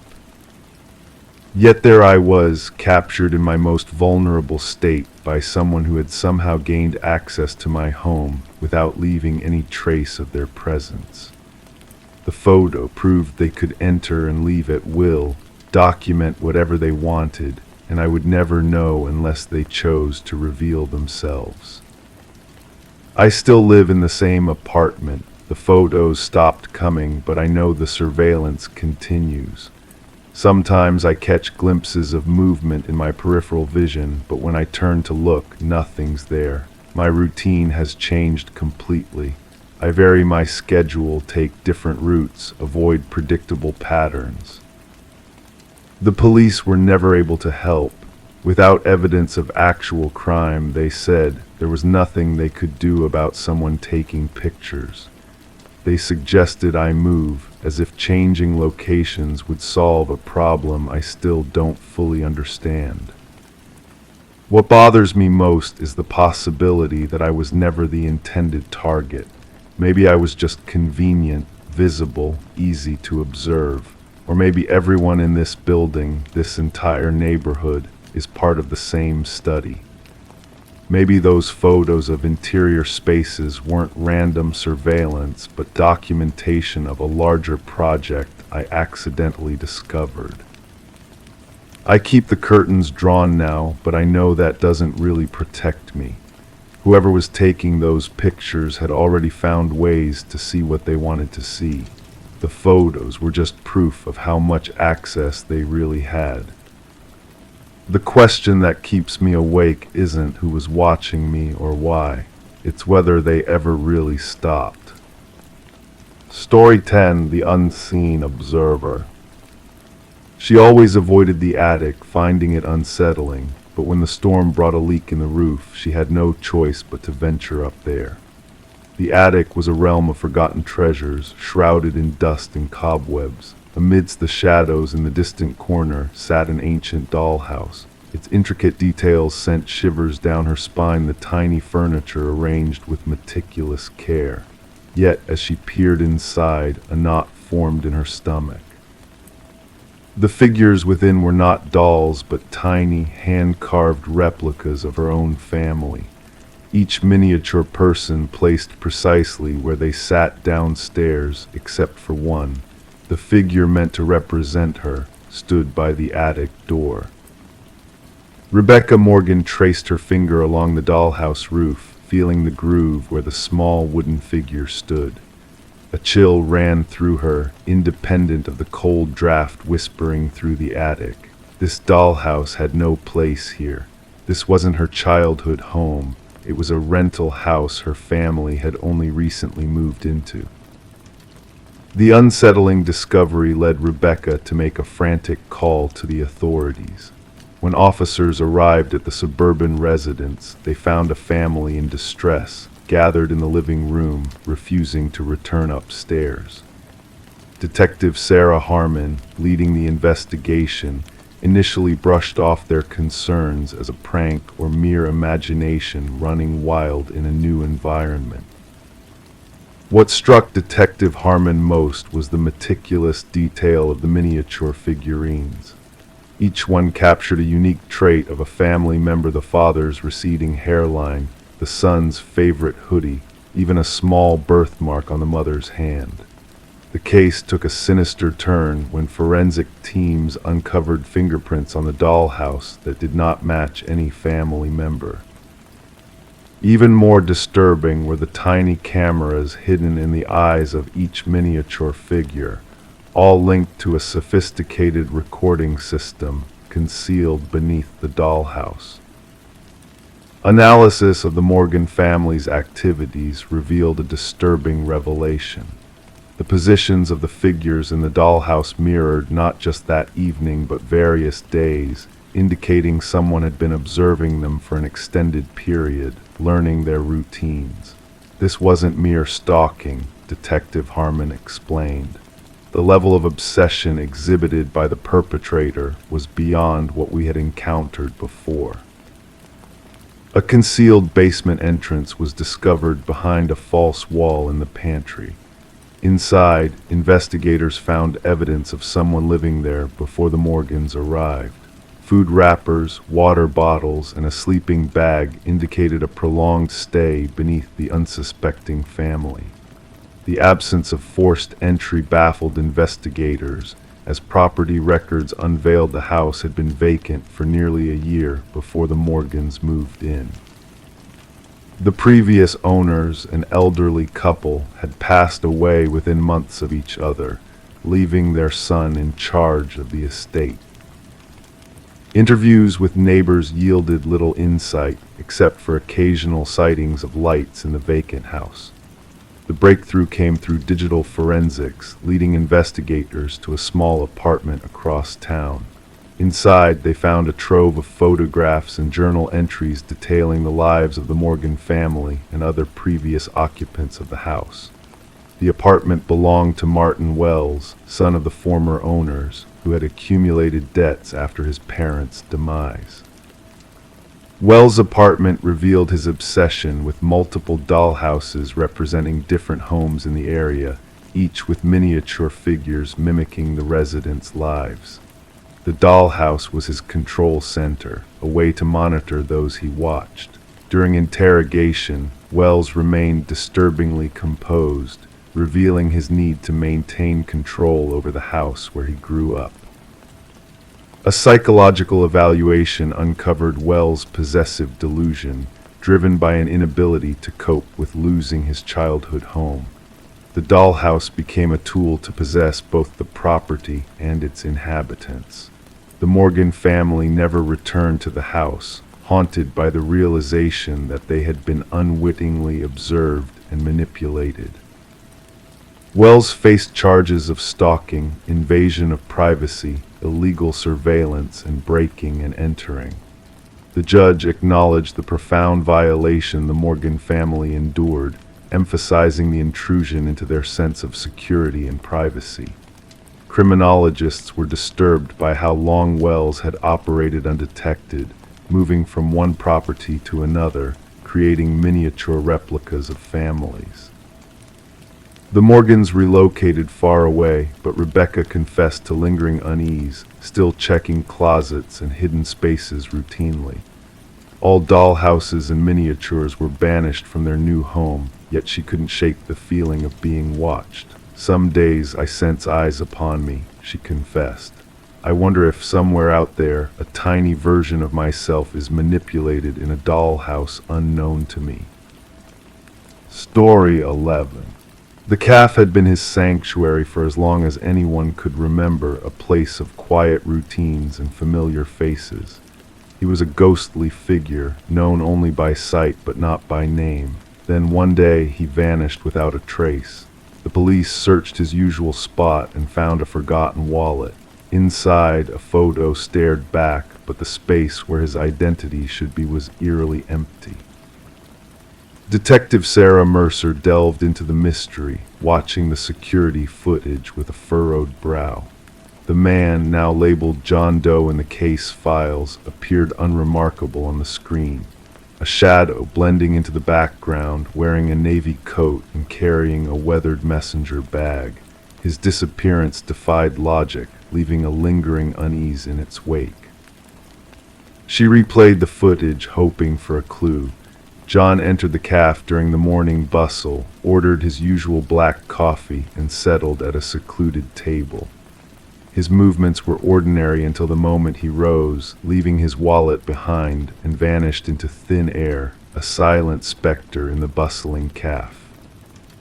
The tech specialist could offer no explanation, no trace of John entering or leaving the restroom, no sign of his departure. It was as if he had slipped through the cracks of reality, leaving only questions in his wake. Back at the precinct, Mercer sifted through the wallet's contents. Blank spaces where a name should be, credit cards with no ties to reality, and a cryptic business card with only a whisper of a phone number. When she dialed, silence met her inquiry, a strange rustling echoing in the void before the line went dead. The barista's memories provided little insight, a quiet man, always alone, lost in his writings. His notebook, a labyrinth of coded messages and enigmatic sketches, offered no answers. The neighborhood yielded no recognition. No missing persons report matched his description. It seemed John Doe existed only within the cafe's walls. A flicker in the security footage caught Mercer's eye. A subtle distortion each morning as John entered, a glitch dismissed by the specialist. But she sensed a hidden truth, a whisper of something beyond the mundane. Investigating further, she uncovered an ancient mirror with symbols akin to those in John's notebook. A mirror that held secrets, its reflection concealing more than mere images. Behind it, a hidden chamber revealed a trove of identical wallets and a journal chronicling decades of enigmatic experiments. The final entry spoke of closing windows and encroaching dangers, hinting at a world beyond comprehension. The mirror, the cafe, the man, all pieces of a puzzle that defied reality itself. As the investigation deepened, the cafe became a nexus of strange occurrences. Whispers of reflections moving independently, sightings of John Doe where none existed. The fabric of reality seemed to fray in the wake of the enigma. A chance encounter with an elderly physicist unveiled the truth. Daniel Weston, a brilliant mind lost to experiments in quantum mirrors and parallel realities. His quest to breach the boundaries of existence had led him to the cafe, a place where worlds intersected. Mercer delved deeper, uncovering the cafe's dark history, a place built upon the remnants of Weston's vanished laboratory. The mirror shattered, a final warning etched in the shards, closing a chapter of mysteries unsolved. The calf faded into memory, a silent witness to a tale of echoes and shadows. Daniel Weston's fate remained a whisper in the wind, his legacy woven into the fabric of the unknown. And Mercer, haunted by the enigma, found solace in the pages of a notebook, her reflection a dance of secrets in the antique mirror's fragmented gaze. Story 12. In the hush of night, a mysterious parcel arrived, nestled within a plain envelope devoid of any sender's mark. It held a single brass key, aged and weathered by time's touch. The homeowner, Sarah Miller, puzzled over its unfamiliar sight, yet a whisper of recognition danced on the edge of her thoughts. As she tested the key in every lock she possessed, a heavy silence greeted her efforts. It belonged to none of her doors. But when she placed it gently upon her coffee table, a ghostly chime resonated from the long silent grandfather clock in the hallway, sending shivers through the still air. Bewildered by this inexplicable occurrence, Sarah shared her strange tale with the authorities, hoping for clarity. What began as a mere oddity soon unfurled into a chilling enigma that sent ripples of fear through the tranquil suburban neighborhood. The initial responder, a skeptical officer, brushed off her concerns as a simple mailing error, a key sent amiss. Yet Sarah's unease refused to be quelled, a persistent whisper in the back of her mind. Reluctantly, the officer accepted the key, securing it in a small evidence bag, a seemingly insignificant item that would later unlock a labyrinth of darkness.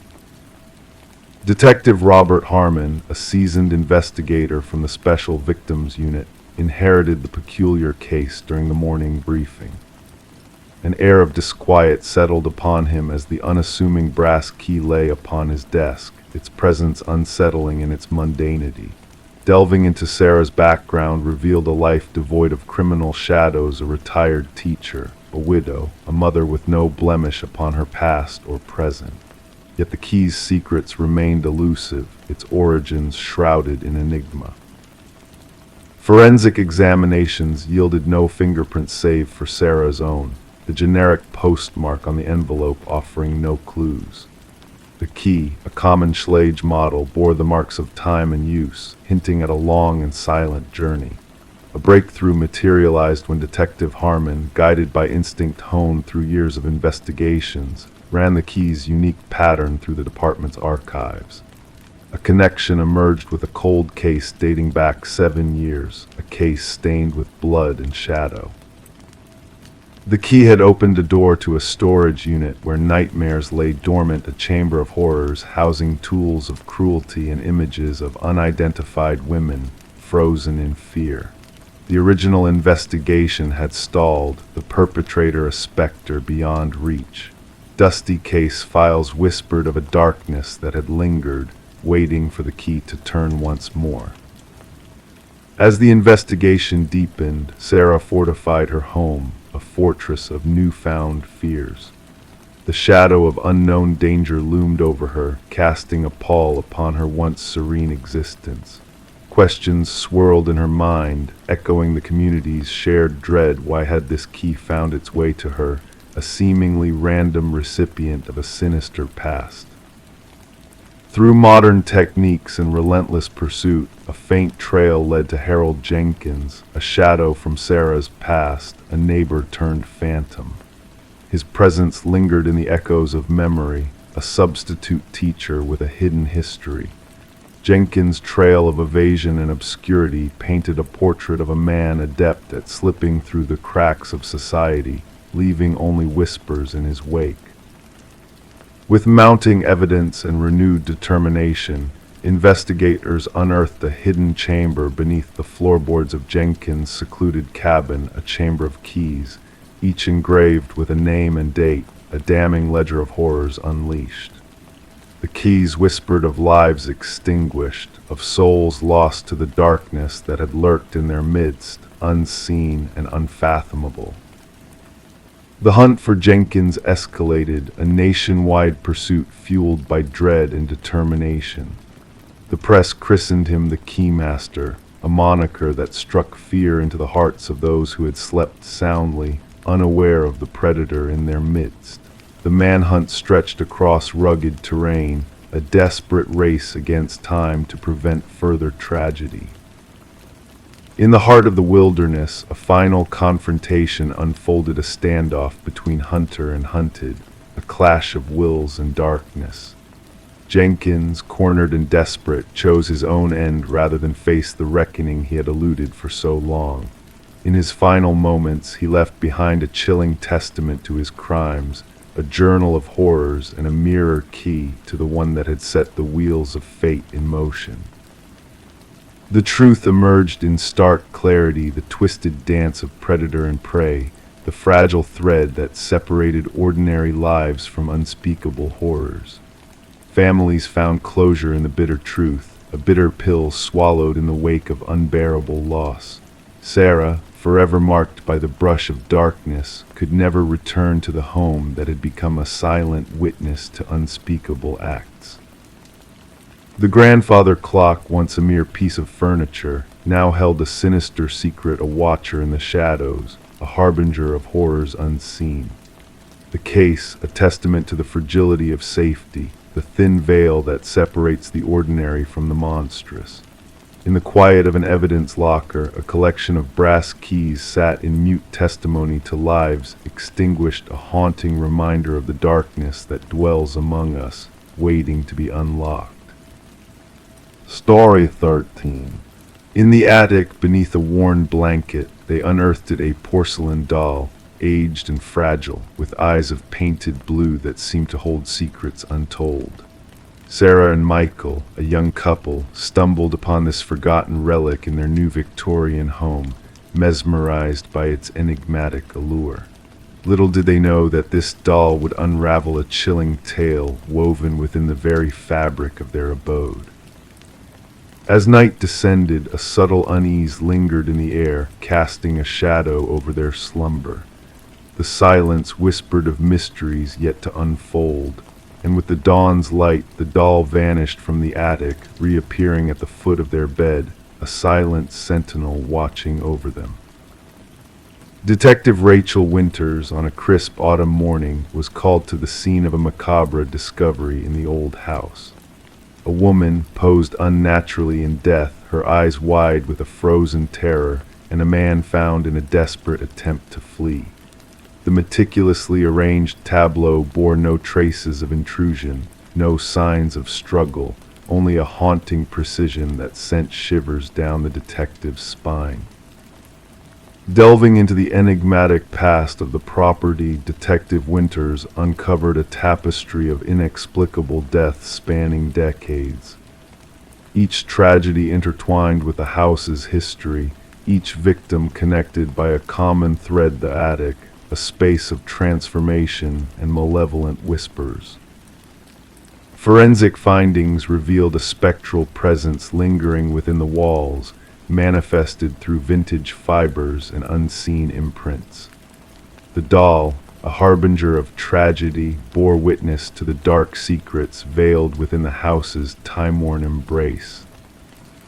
A lineage of whispers led Detective Winters to a descendant of the enigmatic doll maker, unraveling tales of arcane rituals and bound spirits.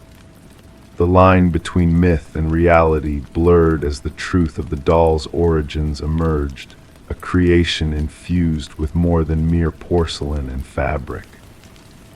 The investigation spiraled into the realm of the supernatural, defying logic and reason. The doll's elusive presence taunted the authorities, slipping through their grasp like a specter in the night. With the case growing colder, Detective Winters, haunted by the doll's elusive nature, made a fateful decision to retain it as evidence. But the doll, with a will of its own, vanished from its confines, leaving behind a trail of confusion and disbelief. The house, tainted by a legacy of sorrow, exchanged hands once more, its attic now a hollow echo of forgotten whispers. The doll, a phantom of the past, eluded capture, becoming a spectral legend whispered among those who dared to speak its name. Detective Winters, burdened by the weight of unanswered questions, took her leave, a silent witness to the mysteries left unsolved. In her final act, she sealed away a fragment of the dollmaker's legacy, a silent vow to never unearth the dormant shadows that lurked within. And so the new owners chose to let the attic lie undisturbed, a sanctuary for secrets best left buried. Yet on nights cloaked in stillness, whispers of a child's laughter drifted through the air, a reminder of the doll's eternal vigil over a house where the past and present intertwined in a dance of shadows and light. Story 14. In the quiet of the night, a flicker danced across the baby monitor's screen, a fleeting anomaly in the sea of technology. The mother, stirred from her slumber, initially brushed it off as a mere glitch, a blip in the digital realm. But as she listened closer, the audio crackled and a voice, soft and insistent, whispered, "SHHH, go back to sleep." A chill crept down her spine, her heart quickening its pace in her chest. With a sense of foreboding, she hurried to her son's room, each step echoing in the stillness of the house. The door creaked open, revealing an empty crib bathed in the soft glow of the nightlight. Panic clawed at her as she scanned the room, searching for a sign, any clue to explain the unsettling emptiness before her. The window remained shut, the door securely locked. The only anomaly was the plush rabbit lying abandoned on the floor, its unblinking eyes fixed on her with a silent accusation. In the aftermath of that fateful night, Rebecca's screams pierced the silence, a raw expression of her anguish that reverberated through the neighborhood, drawing concerned faces to her doorstep. Emergency services were summoned, their arrival marking the beginning of a harrowing ordeal that would forever alter the course of her life. As investigators delved into the mysterious disappearance of 4-month-old Samuel, they were met with a baffling puzzle. The home showed no signs of forced entry, the security system standing sentinel throughout the night like an unyielding guardian. The baby monitor footage, once a source of comfort, now held a sinister secret, a voice from the shadows, a whisper woven with malice. Suspicion, like a shadow, fell upon Rebecca, her every action scrutinized through a lens of doubt. Her husband, Daniel, absent during the tragedy, emerged as a figure of interest, his strained relationship with his wife casting a pall over their fractured family. Amidst the whispers and pointed fingers, a glimmer of hope emerged, a breakthrough in the form of microscopic fibers, tiny threads of truth that hinted at a clandestine entry into the nursery. The investigation took a sharp turn, leading detectives down a winding path of deceit and betrayal. Daniel's return brought with it a revelation, a newfound hobby, a convenient alibi that crumbled under the weight of suspicion. His hands bore the telltale marks of a climber, a detail that did not escape the keen eyes of those seeking answers in the darkness. As the layers of deception peeled away, a web of lies unfurled, a second family hidden in the shadows, a plan forged in desperation and greed. The baby monitor, once a beacon of reassurance, now stood at the center of a diabolical scheme, its innocent facade shattered by the harsh light of truth. In a basement hidden from prying eyes, Samuel was found, a fragile thread connecting past and present. Elaine, a specter from Daniel's past, emerged as the orchestrator of a twisted reunion, her actions driven by a grief that knew no bounds. The trial laid bare the extent of their deception, the courtroom hushed as the damning evidence unfolded. Whispers of betrayal mingled with the echoes of a mother's anguish, a family torn asunder by greed and treachery. As the gavel fell, justice wrought its final verdict, casting shadows of guilt upon the guilty. Rebecca, scarred but resilient, sought solace in a new beginning, her past locked away in a box of memories too painful to confront. And so the night that had stolen her child faded into the mists of time, a whispered secret carried on the wind. The stuffed rabbit, a silent witness to the truth, remained a relic of a past best left undisturbed. In its glassy eyes, a reflection of the darkness that had once lurked unseen, a reminder that not all secrets remain buried in the night. Story 15. In the quiet stillness of the night, a pocket dial echoed through the darkness, an accidental transmission of static and muffled sounds that almost went unnoticed. But then a voice emerged from the chaos, breaking through like a whisper carried on a gentle breeze. A woman's voice, urgent and frantic, pierced the veil of silence. He's here. He, and then nothing but eerie quietness filled the void. The mysterious call originated from an empty house, standing as a forgotten relic of time, abandoned and desolate for years. Detective Morgan Reed found herself drawn to the enigma surrounding this place, where no signs of forced entry or disturbance could be found. Yet in the kitchen, covered in a layer of dust, a phone sat on the counter, its screen glowing faintly, a silent witness to the recent call made from within these lonely walls.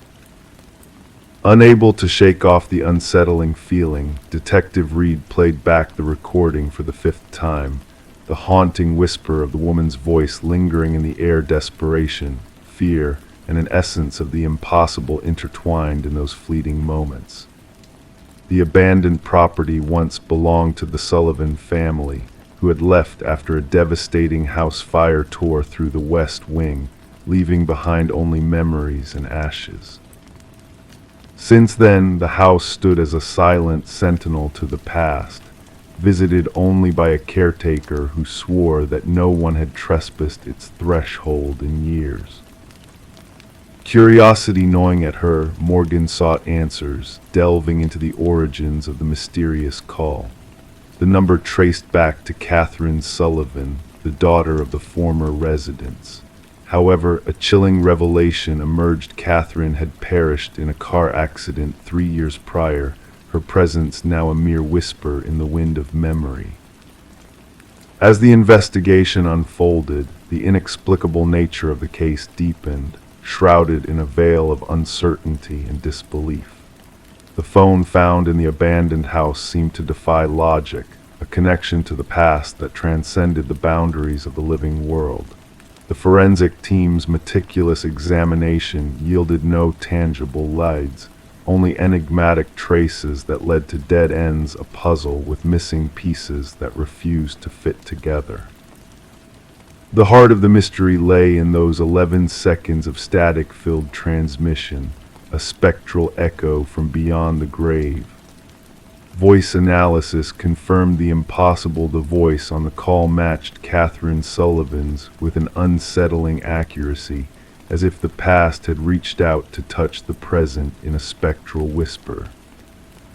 Interviews with those who had known Catherine unveiled a chilling truth, a journal hidden away, its pages etched with a tale of love turned to control, isolation, and ultimately fear.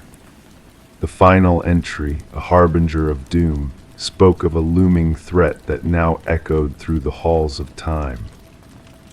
With newfound determination, Morgan confronted the shadows of the past, unearthing buried truths and confronting the darkness that lurked within. The unraveling of the past led to a chilling discovery, a buried phone, silenced and hidden, holding the key to Catherine's final moments of terror and despair.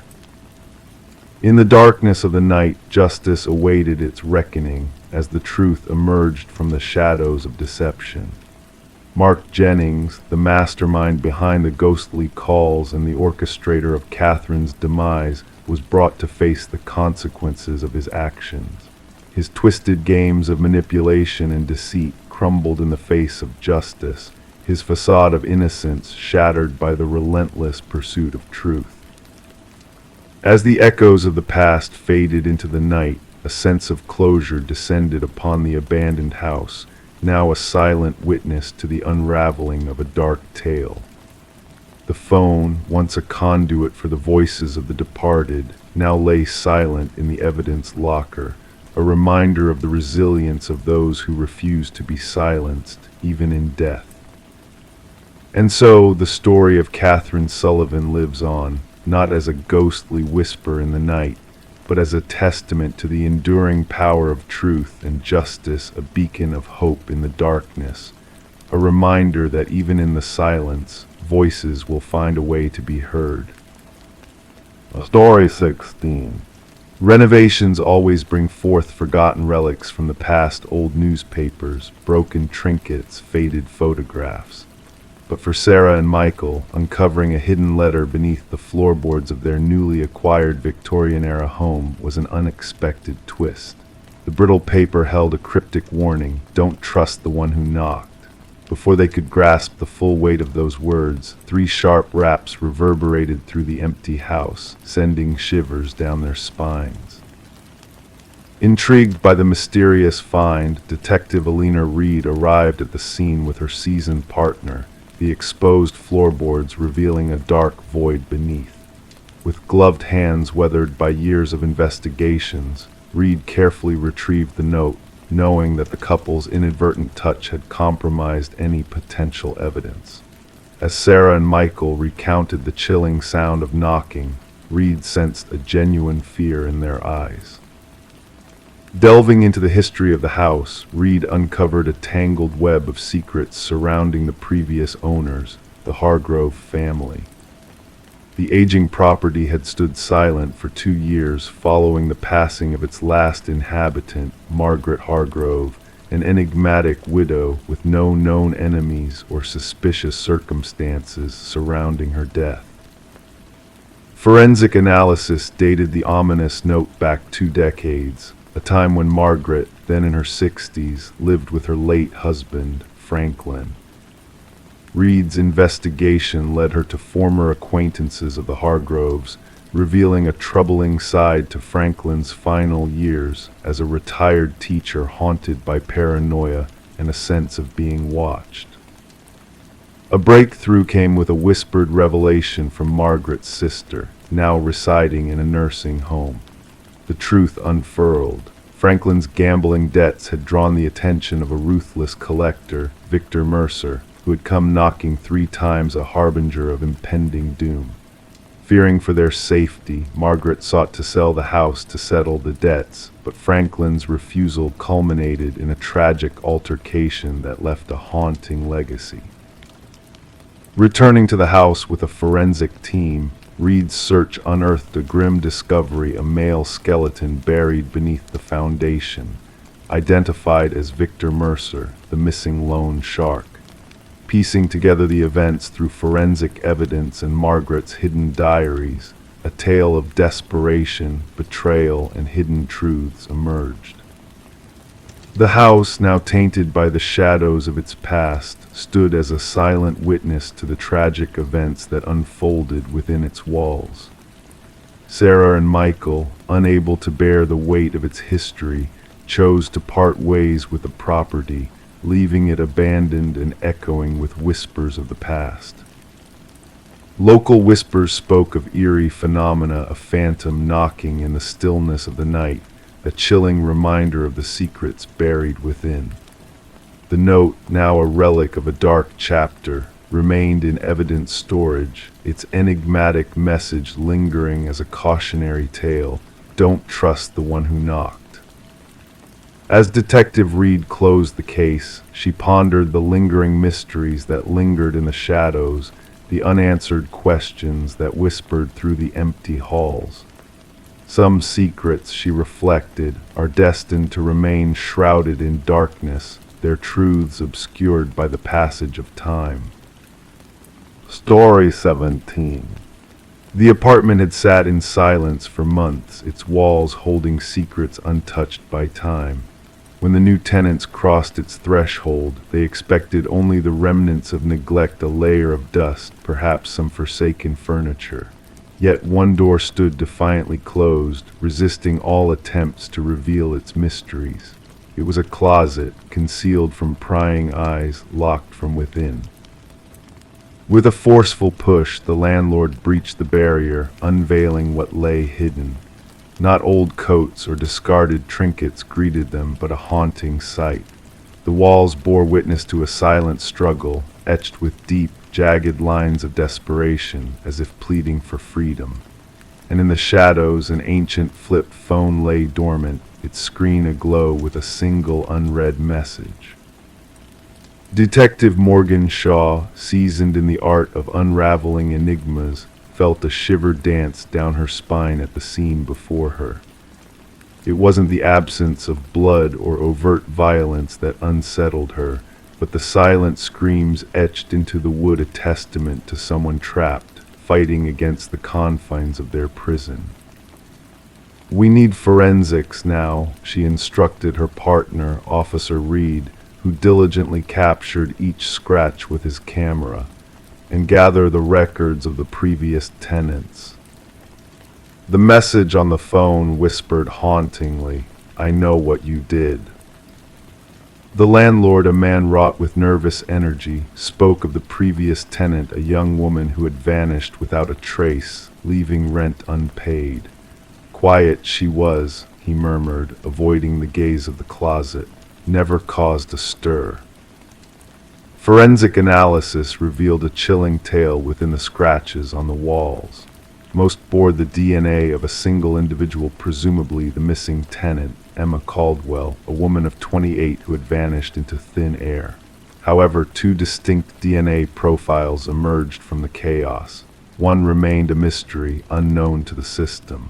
The other belonged to a man declared dead for 2 years, Derek Mercer, a name tinged with darkness. "This can't be right," Shaw muttered, her gaze fixed on the perplexing findings. Derek Mercer, a man long gone from the world, now resurfacing in the shadows of a forgotten closet. Emma's apartment whispered of a life-interrupted mail left unopened, a coffee mug abandoned in the sink, a bed meticulously made. Her phone records whispered a tale of silence, once filled with conversations, now abruptly severed, and a haunting number, unknown and persistent, calling in the weeks leading to her disappearance. The sister mentioned a new boyfriend, Officer Reed relayed. No name, just intense and private. Surveillance footage captured a moment of intrigue, an unknown figure following Emma into the building, concealed beneath a baseball cap, shielded from prying eyes. The pieces aligned when fingerprints belonging to Derek Mercer were uncovered on the closet's inner doorknob. He staged his death, Shaw concluded, but why and what binds him to Emma's fate? A trail of breadcrumbs led them to another missing soul, Lynette Porter, vanished 3 years prior, her existence a mere whisper in the wind. Her path intertwined with Emma's, a connection forged in shadows and deception. The investigation unveiled a sinister web, a car belonging to Mercer's kin, spotted near Emma's abode, a man matching Derek's stature glimpsed in the shadows. The journey of discovery led them to a secluded property, where behind forbidding doors, Lynette Porter languished in captivity, a ghost of her former self. "He made me watch," she murmured, her voice a mere echo of the past, "taught me the price of defiance." Evidence amassed a chronicle of Mercer's twisted desires, photographs hauntingly familiar, and videos capturing the horrors enacted in the shadows. A man driven by a dark compulsion, relishing in the power he wielded over those who dared to challenge him. The hunt for Derek Mercer spanned realms, his presence a specter haunting the shadows. Forensic minds painted a portrait of a man consumed by a desire for control, a thirst for inflicting suffering in the confines of confined spaces. As Mercer was apprehended, his demeanor held a veneer of calm, a mask shielding his true intentions. She sent that message herself, his voice echoed in the interrogation room, seeking salvation she did not deserve. The trial laid bare the intricate web of deceit Mercer had spun, his elaborate ruse to evade justice unraveled under the scrutiny of the law. Emma's fate remained a mystery, her body lost to the depths of that fateful closet. The jury's verdict resounded through the courtroom, sealing Mercer's fate with a life sentence devoid of reprieve. A smile graced his lips, a silent acknowledgement of a game played and won in his twisted mind. In a moment of catharsis, Lynette Porter addressed the court, her voice a beacon of resilience amidst the darkness. He may dwell in shadows, but I stand in the light. The case reshaped investigative procedures, a testament to the horrors uncovered within the walls of Emma's apartment. Detective Shaw retained a piece of that haunting puzzle, the closet door mounted on her wall, a somber reminder of the battles fought in silence, etched in the scratches of survival. Story 18. The old Polaroid held secrets within its faded borders, capturing a moment long past, a birthday celebration frozen in time. Faces beamed with joy, candles danced in the flickering light, nothing out of the ordinary at first glance. But as the daughter sifted through the box of forgotten memories, a chilling discovery awaited her. In the background of each photograph, a mysterious figure lurked, a man shrouded in shadows, standing just beyond the reach of the candle's glow. He was not a familiar face, not a part of the family, yet there he was, growing closer with each snapshot. Sarah Winters uncovered the unsettling collection while sorting through her late mother's attic, stumbling upon a simple cardboard box labeled Memories. What should have been a nostalgic journey down memory lane quickly turned into a descent into darkness. The first photo revealed the shadowy figure barely discernible at the edge, a silent observer during her childhood birthday party. In the subsequent images, he crept closer, moving from the periphery to the heart of the gathering, unnoticed by all but the lens of the camera. Disturbed by the enigmatic presence haunting her family's past, Sarah reached out to her father, seeking answers to the unexplained mystery. His initial disbelief gave way to a profound unease as he too failed to recognize the phantom figure lingering in the background of cherished moments. Detective Marcus Reed was brought into the fold, his weathered hands carefully examining the eerie progression captured in the photographs, each frame revealing the intruder's calculated advance towards the unsuspecting children. As rain tapped against the windows of the precinct, casting shadows that danced in rhythm with the unfolding mystery, Reed delved deeper into the investigation. Despite the absence of recognition from those present in the photos, the relentless progression of the shadowy figure through different family gatherings painted a sinister picture. With each enhanced image, new details emerged, leading the detective down a dark path of discovery. The breakthrough came with a match to dental records, linking the elusive figure to Robert Keller, a maintenance worker with a dark past tied to unsolved child abductions. Keller's connection to the vacation property where Sarah's birthday had taken place unraveled a web of hidden horrors, exposing a trail of disappearances that spanned decades. The revelation sent shockwaves through the families affected, offering closure but also reopening wounds long thought healed. Sarah, alone in her apartment, confronted the chilling truth revealed by the photographs. The shadow in the background had been more than a mere specter. He was a malevolent force that had haunted their lives unseen, preying on innocence and leaving devastation in his wake. The final birthday photo served as a haunting reminder of the sinister presence that had lurked on the fringes of their celebrations, a ghostly figure now unmasked by the relentless pursuit of justice. As the remains of a missing child were identified, bringing a semblance of closure to a grieving family, Sarah gathered the damning evidence back into the box, each photo a testament to the hidden dangers that lurk beneath the surface of seemingly ordinary moments. The shadow in the family photos had finally been exposed, his legacy of darkness brought to light after years of silent observation. And as Sarah closed the lid on the box of memories, she knew that some secrets are best left undisturbed, their chilling echoes fading into the recesses of time. Story 19. The ancient box lay hidden beneath layers of clutter in the attic, a silent witness to the passage of time and the forgotten memories of previous occupants. Within its weathered confines were snapshots frozen in time, capturing moments of joy and togetherness. Each photograph held a story, a piece of the past preserved in faded Polaroid hues. But one image stood out among the rest, shrouded in an eerie mystery that sent shivers down Rebecca's spine. In the last photo, taken within the familiar walls of her own living room, a family smiled obliviously at the camera.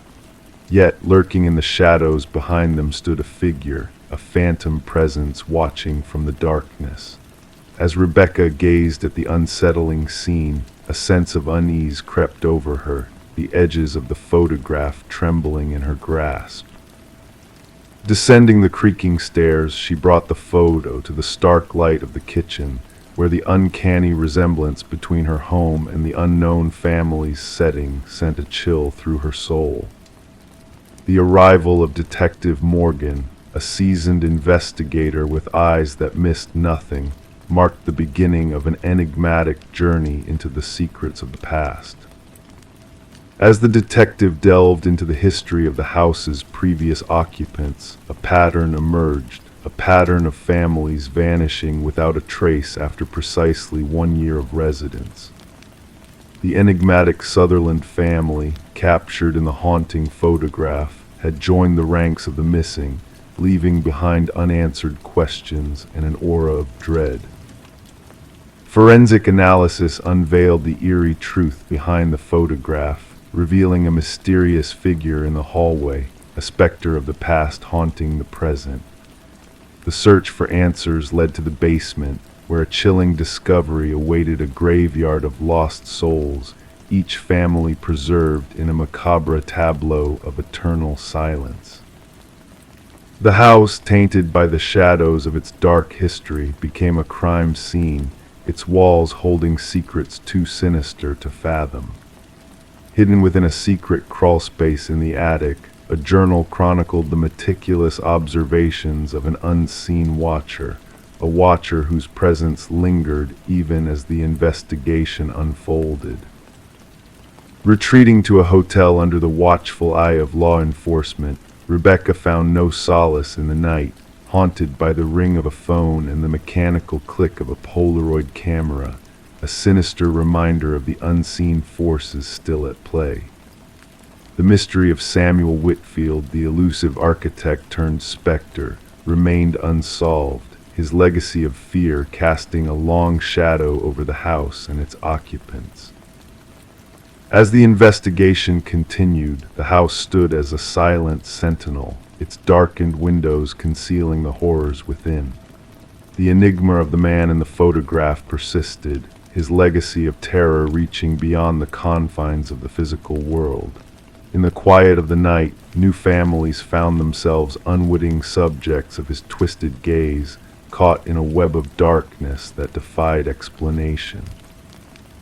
The truth remained elusive, veiled in the shadows of the past, a spectral presence that watched and waited, its secrets buried deep within the walls of a house that bore witness to unspeakable horrors.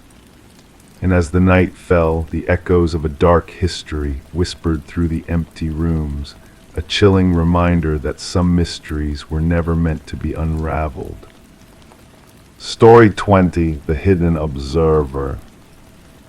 The realtor's listing had omitted any mention of a basement, and the blueprints showed no trace of it. Yet when the family uncovered a hidden door beneath the old carpet, a heavy, rusted handle awaited them. It took 3 of them to pry it open, releasing a rush of stale air thick with the scent of damp earth. Descending the steps into the darkness, they anticipated storage space, but instead found a solitary chair under a swaying light bulb. And on the wall behind, a chilling row of photographs depicting them. The Mercer family had settled into the suburban property during a cold winter, the darkness arriving early and the bare trees of the neighborhood standing stark against the sky. The worn 2-story structure exuded character and history, they had thought. Little did they expect the depth of history the house concealed, and how violently it would intertwine with their present. Detective Sarah Connors, accompanied by her partner, arrived at the property, where the crime scene unit had already cordoned off the area with fluttering yellow tape. Mrs. Mercer's voice had trembled over the phone as she described the unsettling discovery beneath their living room floor. "We must document everything before anyone else goes down there," Connors instructed, donning latex gloves with practiced ease. Camera flashes illuminated the stairwell as the forensic team meticulously captured the scene. The small basement, akin to a standard bedroom, featured concrete walls painted in a flat gray. A single chair was bolted to the floor at the room's center, beneath the harsh glow of the bare bulb casting eerie shadows, spinning gently from an unseen draft. Yet it was the wall adorned with 37 photographs arranged in chronological order that demanded attention. "These date back nearly 4 weeks," noted Connor's partner, scrutinizing the timestamps on the prints. "Look at this one, Mrs. Mercer asleep on the couch, Mr. Mercer at the kitchen table, the kids in their bedrooms." The absence of forced entry, broken windows, or tampered locks perplexed the investigators. The security system had never alerted anyone, and nothing seemed to have been stolen, only their privacy and sense of security. Forensic analysis uncovered multiple fingerprints, most belonging to former owners of the property. The house had changed hands 6 times in a decade, each family departing in less than a year, selling at decreasing prices. None had ever mentioned a basement. "We need to interview every previous owner," Connors directed, flipping through her notepad. The case delved into deeper disquiet as they retraced the property's history. Inconsistencies in property records emerged: altered blueprints, withdrawn permits, redacted inspection reports between sales. The breakthrough occurred during an interview with the contractor who had renovated the house 7 years earlier. His complexion drained upon viewing photos of the basement. "That room isn't real," he insisted, hands trembling. "I stripped that place down to the foundation. There was no basement, no door, only dirt and concrete." Data extracted from a hidden memory card within the light fixture revealed hundreds more images on their evidence boards, not solely of the Mercers, but of past families. Children slumbering, parents bickering, intimate moments, mundane routines, all surreptitiously captured by an unauthorized observer. The gravity of the case intensified with audio files recovered from a concealed weatherproof box in the basement, revealing conversations from various rooms within the house. Despite an extensive search, no hidden microphones were found. "We must inspect every wall," Connors stressed urgently. "Check the air vents, light fixtures, electrical outlets. The perpetrator has been surveilling these families for years." Beyond the photograph wall, investigators unearthed a narrow passage leading to a monitoring station with a desk, a chair, a laptop linked to wireless cameras, and a journal meticulously chronicling each family's life in the house. The handwriting matched that of the property's original builder, Edward Kelvin, who had purportedly died during construction, a fact cast into doubt as the investigation unfolded. The final entries in the journal grew increasingly erratic, with phrases like "they never looked down" and "they never see me" recurring.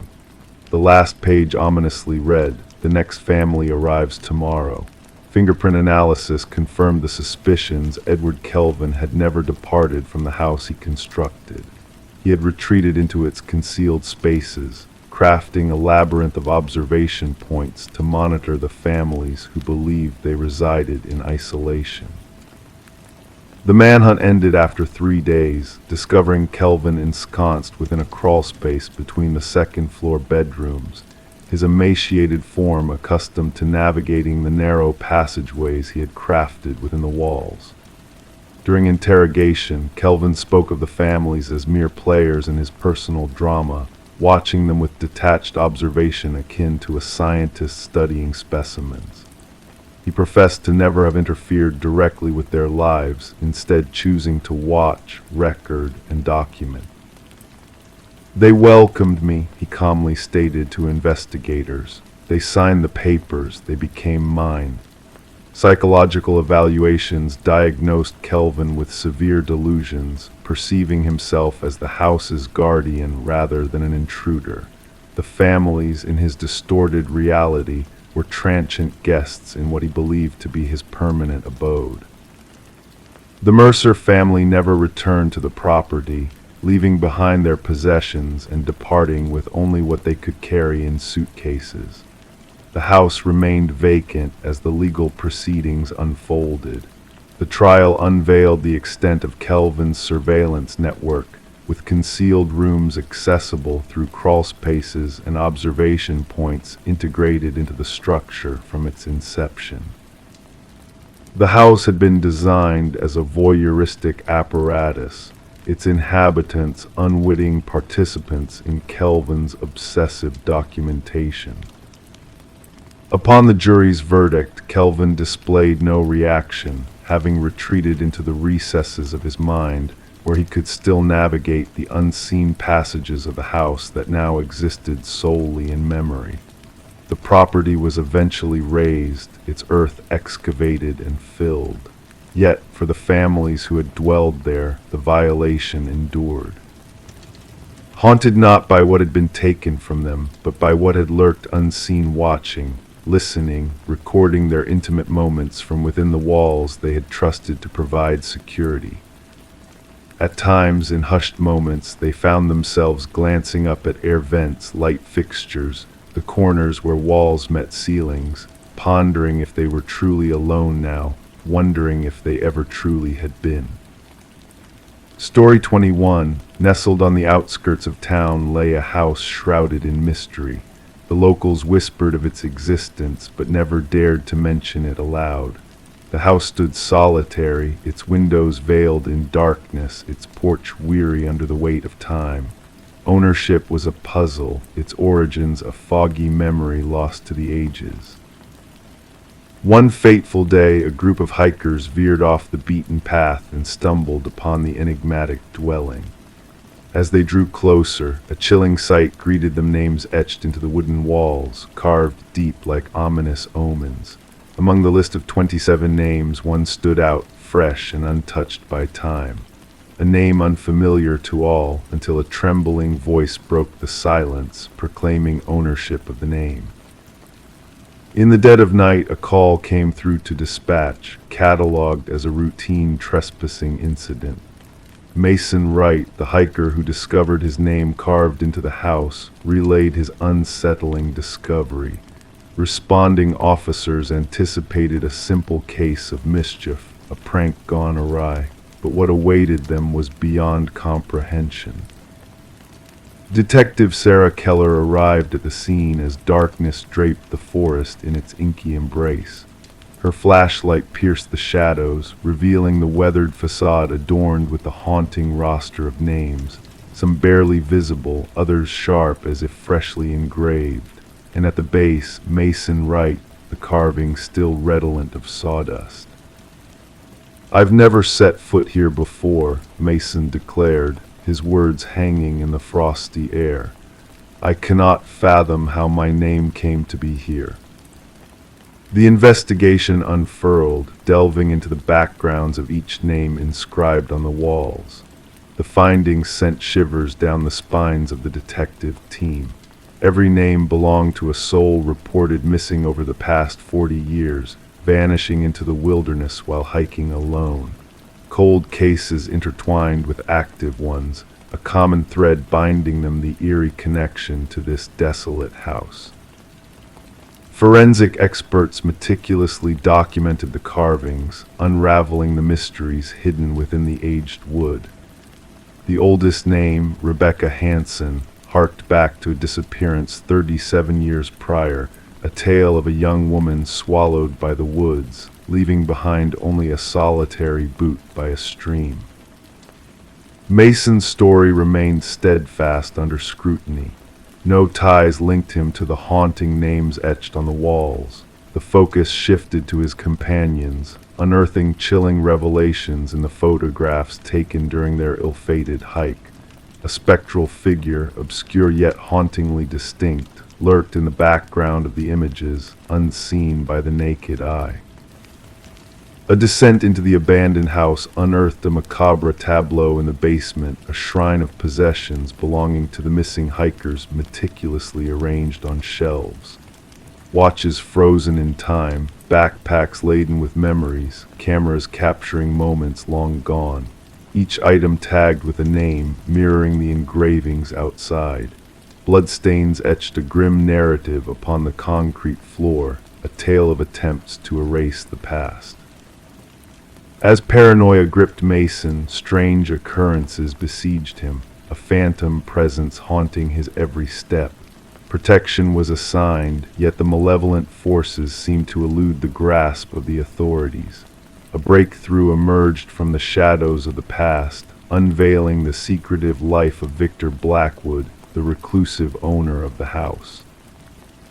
The manhunt for Blackwood ignited a fervor across jurisdictions, a race against time to capture the elusive predator. But the shadows of the forest held their secrets close, concealing the hunter within their depths. Mason's disappearance cast a pall over the investigation, his fate entwined with the malevolent forces at play. A hidden workshop within the house unveiled the sinister machinations of a twisted mind, a master plan crafted in darkness. The final act unfolded with a chilling premonition, a name freshly carved awaiting its bearer on the exterior wall, a grim testament to the hunter becoming the hunted. Surveillance tightened its grip around the house, a net woven to ensnare the elusive figure haunting the forest. In a fleeting moment captured by security cameras, the tall, sinewy specter emerged from the shadows, dancing on the edge of perception. And just as swiftly as it appeared, it vanished into the night, leaving only whispers in its wake. Today the house stands as a sentinel of dread, its walls bearing the weight of unspeakable tales. Mason Wright and the forensic technician vanished without a trace, their names joining the haunted roster on the wall. The hunt continues, fueled by new disappearances in distant woods, a grim reminder of the darkness that lurks within the realm of the forgotten. The names on the wall echo through the corridors of time, a chilling legacy that few dare to utter, lest they too become a part of the cursed narrative. Story 22, The Nursery's Haunting Secret. She yearned to refresh the nursery before the baby's arrival. The walls, once a serene blue, now whispered tales of yesteryears beneath their faded facade. With each stroke of white paint, a hidden mystery unraveled. Faint letters emerged, then sharpened into a chilling message. "Don't let it hear you." A shiver ran down her spine. Stepping back, she noticed something unsettling, tiny handprints imprinted in the fresh paint, too high for a child to reach. This eerie discovery within the Morgan household's nursery marked the inception of what would later be dubbed the Whispering House case. The young couple had acquired the Victorian home at a bargain price, unaware of its grim past. Detective Sarah Klein arrived, notebook at the ready, and was greeted by a pregnant woman, exhaustion evident in her eyes. Trembling, the woman recounted finding the message and handprints, revealing the sudden departure of the previous owners under cover of darkness, leaving behind only essentials in their haste. Inside the historic dwelling, Detective Klein's footsteps echoed on aged floorboards as she inspected the nursery's wall, the cryptic message still visible. Beside it, 5 child-sized handprints marred the fresh paint, sending a chill down her spine. Back at the precinct, research unveiled a troubling pattern of brief tenures and unsettling incidents within the property. Further investigation uncovered the house's dark history under a leaner Blackwood, a widow who had run an orphanage on the premises. 5 children vanished during her time, their fate a mystery until recent revelations. Former residents shared eerie encounters, culminating in the appearance of ominous messages during nursery repaintings. A forensic analysis linked the unsettling writing to Alina's past, while identical handprints across generations raised chilling questions. Ground-penetrating radar revealed a macabre secret beneath the basement floor, 5 child-sized shapes, confirming the tragic end of the missing orphans. Luminol exposed a haunting truth within the nursery walls. Countless handprints, invisible to the naked eye, etched a desperate plea for discovery. Alina's journals unveiled her twisted motives, believing the children's energy could prolong her life. As the victims received a belated burial, the house fell silent, its new occupants refusing to return. Detective Klein closed the case, haunted by the ghostly echoes that lingered within those walls. The nursery was razed, yet whispers persisted, echoing through the debris. The condemned house bore witness to a chilling history, a reminder that some secrets transcend time. The detective kept a haunting photograph, a testament to the lingering presence of the innocent souls lost to Alina's twisted quest for immortality. Story 23. The mysterious package arrived without a trace, no return label, no tracking number to guide its journey. Just a simple cardboard box, its surface faintly dampened by the morning dew. It wasn't intended for her. The address was correct, but the name was a stranger's. Sarah Miller hesitated, a fleeting thought urging her to ignore the package, to leave it untouched on the porch. But curiosity, that insatiable whisper of the mind, beckoned her to unravel the mystery within.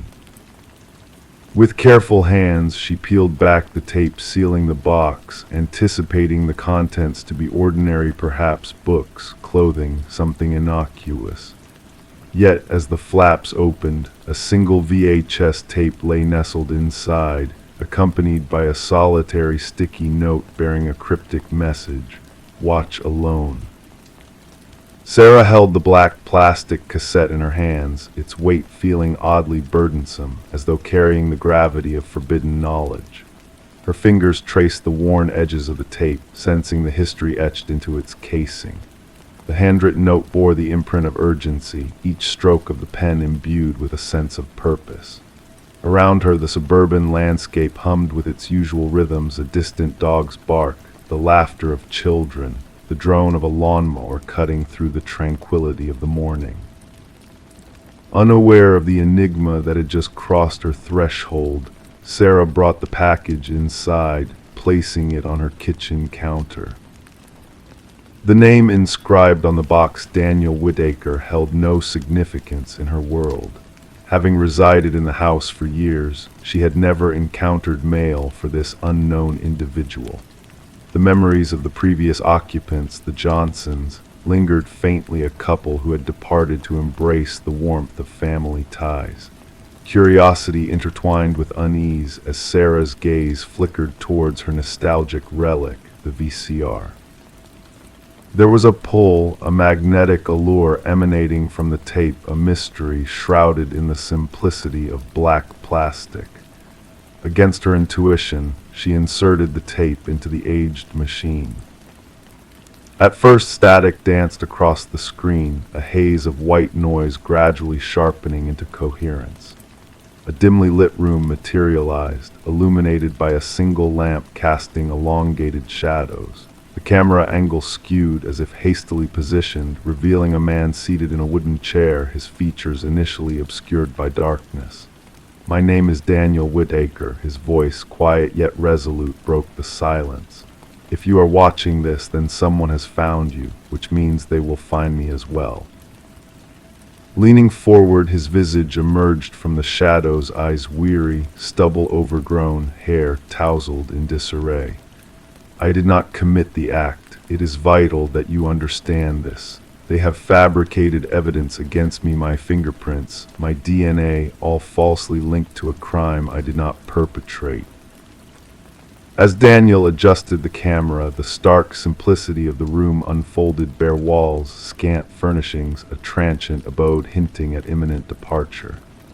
"They have orchestrated it all. The authorities will claim familiarity between us, a dispute, witnesses recounting our altercations. None of it holds truth. I only knew of Catherine Walsh upon her tragic demise."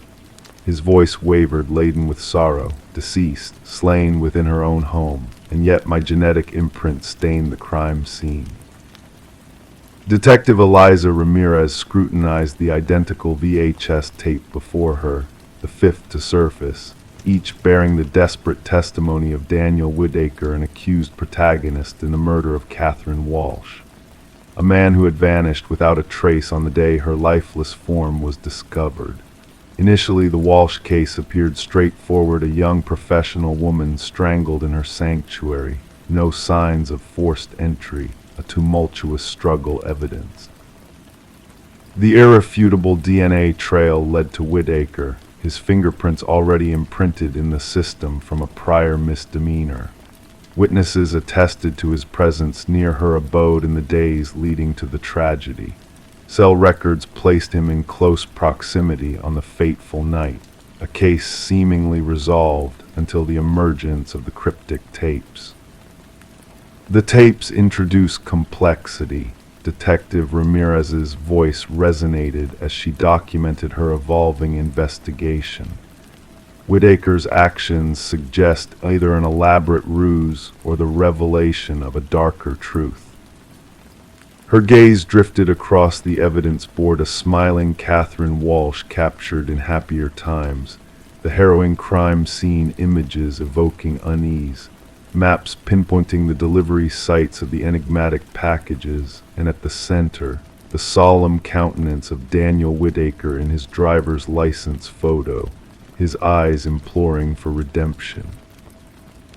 The investigation veered into unforeseen territory when Ramirez uncovered Walsh's involvement in a whistleblower case against PharmaCorp, a pharmaceutical juggernaut entwined with governmental contracts. Walsh had unearthed discrepancies within their clinical data, a damning expose of concealed side effects in a hastily endorsed drug. She intended to testify, a former colleague divulged in hushed tones, casting wary glances at the exit. Catherine possessed evidence, concrete proof of executive complicity in the cover-up. The trial loomed on the horizon. Anomalies began to surface, casting shadows of doubt over the meticulously crafted narrative. The DNA evidence appeared meticulously placed, in locations incongruent with the crime's logic. Witness statements echoed a rehearsed cadence, scripted testimonies devoid of individuality. Most disquieting, surveillance footage from nearby establishments inexplicably corrupted during the critical time frame surrounding the tragedy. 3 sunsets later, a second package arrived at Sarah's doorstep. Within its confines, a trove of revelations awaited: clinical reports, internal correspondences, digital imprints bearing Catherine Walsh's seal of authenticity, all damning evidence of her righteousness. Detective Ramirez's investigation pivoted, weaving a tapestry of connections by engaging with other recipients of Whitaker's mysterious missives. A breadcrumb trail emerged, tracing Whitaker's journey through the labyrinth of deceit. An IT security specialist for a pharmacorp contractor, he had glimpsed Walsh's digital shadow within an irregular security protocol, a digital footprint he was never meant to discover. They monitored her, Whitaker's voice echoed in a subsequent tape that emerged. I witnessed the surveillance warrants embedded in the system.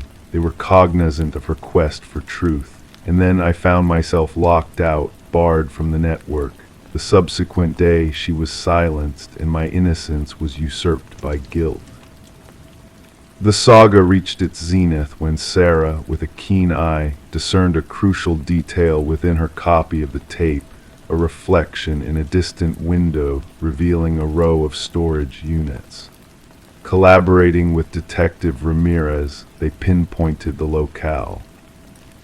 Within Unit 217, the damning truth unfurled Whitaker's testament to the web of deceit, Walsh's archive of incriminating evidence, and most damningly, blueprints delineating the orchestration of Whitaker's framing. Inscribed in the hand of Pharmacorp's head of security, an erstwhile law enforcer, endowed with access to evidence protocols. Justice, a silent sentinel, did not descend in a blaze of glory, but in the incremental accumulation of irrefutable truths. 3 corporate executives faced indictment, the head of security succumbing to a plea bargain to testify against his benefactors. The tainted drug was withdrawn from the cusp of market approval. Daniel Whitaker emerged from the shadows, a specter of his former self, the shackles of accusation unbound. Although exonerated, the scars of his tumultuous odyssey etched indelibly upon his countenance. A chance encounter materialized between Sarah and Whitaker, a moment of quiet reflection upon her porch, the very spot where his enigmatic parcel had first alighted. Why me? Her voice, a whisper in the stillness, sought answers. Why choose my address for the delivery? His gaze, weary yet resolute, met hers. The algorithm dictated. I required individuals untethered to Catherine or myself, individuals beyond the scope of scrutiny. Those who might yet harbor faith in their judgment amidst the cacophony of condemnation. The erstwhile suspect and the unwitting witness lingered in shared silence, contemplating the tenuous boundary between justice and manufactured falsehood. Sarah, breaking the quietude, reflected, the erroneous address in the end proved providential. The VHS tapes, archived as relics of a turbulent saga, bore testament to the notion that truth in its purest form arrives unbidden, concealed within unfamiliar parcels, awaiting the curious souls brave enough to unravel its enigma. Story 24. In a world where shadows dance and mysteries linger, there was a hotel forgotten by time where guests dared not linger. The receptionist, with a gaze as cold as the night, passed her the key with a cryptic warning. Avoid the final door on the left, his voice a mere whisper in the darkness. Intrigue tugged at her curiosity like a thread unraveling a tapestry of secrets. That fateful night, she traversed the shadowed corridor, each step echoing in the hushed stillness. Pausing before the forbidden door, she felt a chill seep through the ancient wood, the handle icy to the touch. To the naked eye, it was just like any other door in that labyrinthine maze until she leaned in, pressing her ear against its weathered surface. From beyond, a faint, haunting breath brushed against her senses, stirring a primal fear within her soul. Detective Morgan Reed, a seeker of truths in a world cloaked in shadows, awoke from her slumber to a grim scene. The yellow tape fluttered like a warning flag, barring entry to a room tainted by the stench of iron and despair. Blood had seeped into the very fabric of the room, a grim testament to a life extinguished. Amidst the eerie stillness, a young woman lay sprawled on the floor, her features frozen in a mask of silent anguish.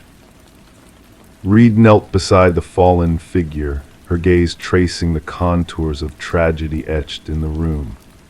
The forensic expert, a harbinger of cold facts, noted the grim pattern that echoed through time, a signature of death that bound the victims in sorrowful unity. As the investigation unfurled like a dark flower in bloom, Reed delved deeper into the enigma that shrouded the victim, Elaine Werner. A woman of poise and purpose, her presence in that forsaken place was a riddle in itself. Clues whispered of a hidden world, of secrets veiled in the shadows of the mundane. The trail led to a man of influence, Charles Emerson, whose polished facade masked a darkness that lurked beneath the surface. Reed's gaze, sharp as a blade, pierced through his veneer of innocence, sensing the malevolent truths that lay coiled within his soul. The unraveling tapestry of lies and deceit revealed a chilling narrative, a tale of obsession and betrayal woven in threads of malice. Emerson, a predator in sheep's clothing, preyed on unsuspecting souls, luring them into a web of deceit and death. His victims, echoes of a past he sought to erase, met their end in that accursed room, their voices silenced by his ruthless hand. The courtroom, a stage for justice's final act, bore witness to the fall of a man who wore masks of deception with practiced ease. As the gavel fell, sealing Emerson's fate in the annals of infamy, Reed stood amidst the echoes of a tragedy that refused to fade into the night. The case, etched in the annals of history as the door on the left, whispered of horrors unseen and sins unspoken.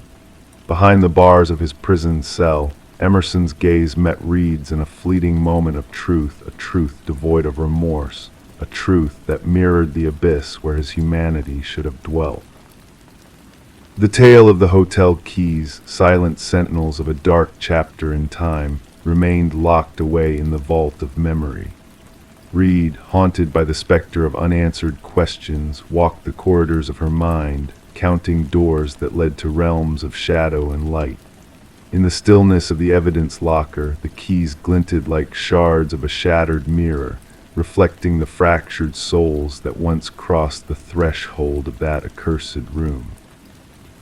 And in the hush of the night, whispers of the past intertwined with the present, a reminder that some doors once opened can never be closed. Story 25.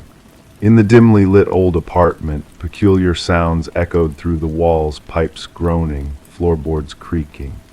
Yet the new tenant, Sarah, sensed a presence beyond the typical noises. The footsteps above were too deliberate, too steady for comfort.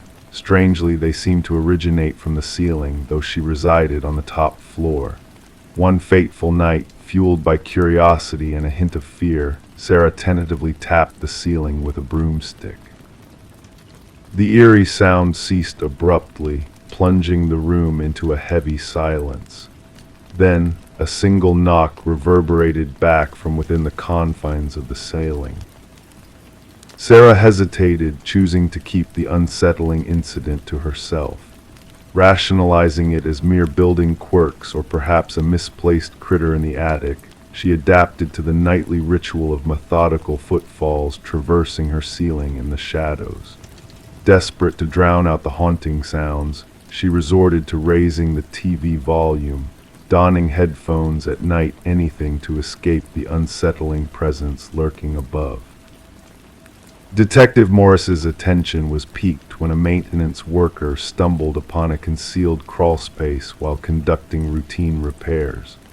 Removing a section of drywall outside Sarah's unit to address a leak, the worker uncovered an improbable narrow passage absent from the building blueprints. Illuminated by a flashlight beam, the clandestine space revealed a makeshift living area strewn with remnants of human occupancy. The building superintendent swiftly alerted the authorities, summoning Detective Morris and his partner, Detective Rivera. The maintenance worker, visibly shaken, repeated his unsettling discovery: someone had been living within the walls, watching. Among the eerie findings was a small notebook meticulously detailing Sarah Coleman's life, her routines, visitors, even her most mundane activities. The neat handwriting descended into chaos, interspersed with cryptic symbols, culminating in a chilling declaration. The subject no longer responds to my signals. No one ignores me. Forensic teams combed the hidden passages, unearthing fingerprints that defied identification in any database. A labyrinth of interconnected passages embedded in the building's structure was unearthed, linking to 5 different units, but culminating in observation points solely within Sarah's apartment. Current residents professed ignorance to anything unusual, while former tenants recounted unsettling sensations of being watched or unexplained disturbances, cloaked in silence to avoid sounding paranoid. A breakthrough emerged when forensic analysis unveiled microscopic blood spatter within a crawlspace, genetically matching Martin Weaver, a former resident who had vanished without a trace 4 years prior. This revelation reignited Detective Morris's investigation into Edward, a reclusive former tenant residing below Sarah. Martin had confronted Edward about noises from above before his disappearance, prompting Edward's abrupt departure and subsequent evanescence. Delving into Edward's elusive history, investigators unraveled a sinister pattern of top-floor residences across multiple buildings, each abandoned without warning. A chilling narrative emerged as a neighbor recalled Edward's fixation on silence and his unsettling intensity. Tracking Edward's movements led investigators to a desolate cabin adorned with unsettling relics, images of former residents, intricate maps of building structures, and cryptic journals chronicling his observations and habitat maintenance. Beneath a corkboard adorned with missing persons, reports lay a macabre revelation: graves concealed in the earth, each containing a dark secret. The forensic team's grim task of identifying the victims unraveled a harrowing tale of hidden horrors. As the manhunt intensified for Edward, now identified as Edward Mercer, a construction worker with a penchant for secretive renovations, the truth behind Sarah's disappearance remained shrouded in mystery. Thermal scans revealed no lingering presence within the walls of Sarah's building, leaving her fate as an enigma entwined with a string of unsolved disappearances. Detective Morris, haunted by the enigmatic case, found solace in the eerie silence of his own home, casting wary glances at the ceiling, pondering who might be listening in the quiet of the night. And as the search for Edward Mercer persisted, a chilling question lingered: who else might be concealed in the shadows, waiting to emerge from the depths of secrecy? Story 26. In the quiet of the night, a worn envelope whispered of secrets long kept, its edges tinged with the passage of time. A fresh stamp gleamed, a recent journey marked in ink. The detective's hands moved with a delicate precision as she unfurled the envelope's contents, revealing a single sheet of paper, its message etched in a hurried script. "I am sorry for what I did," the words whispered softly, carrying a weight that hung heavy in the air. The paper exuded a faint dampness, a metallic tang clinging to its fibers. A reddish smear adorned the bottom edge, a silent echo of past sins. Detective Sarah Morgan, with gloved hands steady and practiced, preserved the evidence in an airtight bag, the truth of its contents seeping through her grasp. The forensics team's analysis confirmed her suspicions. The crimson stain, a somber hue on the paper, bore the genetic signature of a victim long gone, a journalist named Rebecca Warren. The unsolved case lingered like a shadow over the department, her untimely demise shrouded in mystery. Stabbed in her own sanctuary, her investigative notes strewn in disarray, a tale of unfinished truths whispered in the silence. The arrival of the enigmatic letter, addressed simply to the Homicide Division, breathed life into the cold case, a glimmer of hope in the darkness. Fingerprints eluded detection, shrouded in the mystery of gloves, while the postmark whispered of a hidden trail waiting to be unraveled. In the hushed confines of the briefing room, Detective Morgan gathered her team, the letter a beacon of possibility amidst the sea of dead ends.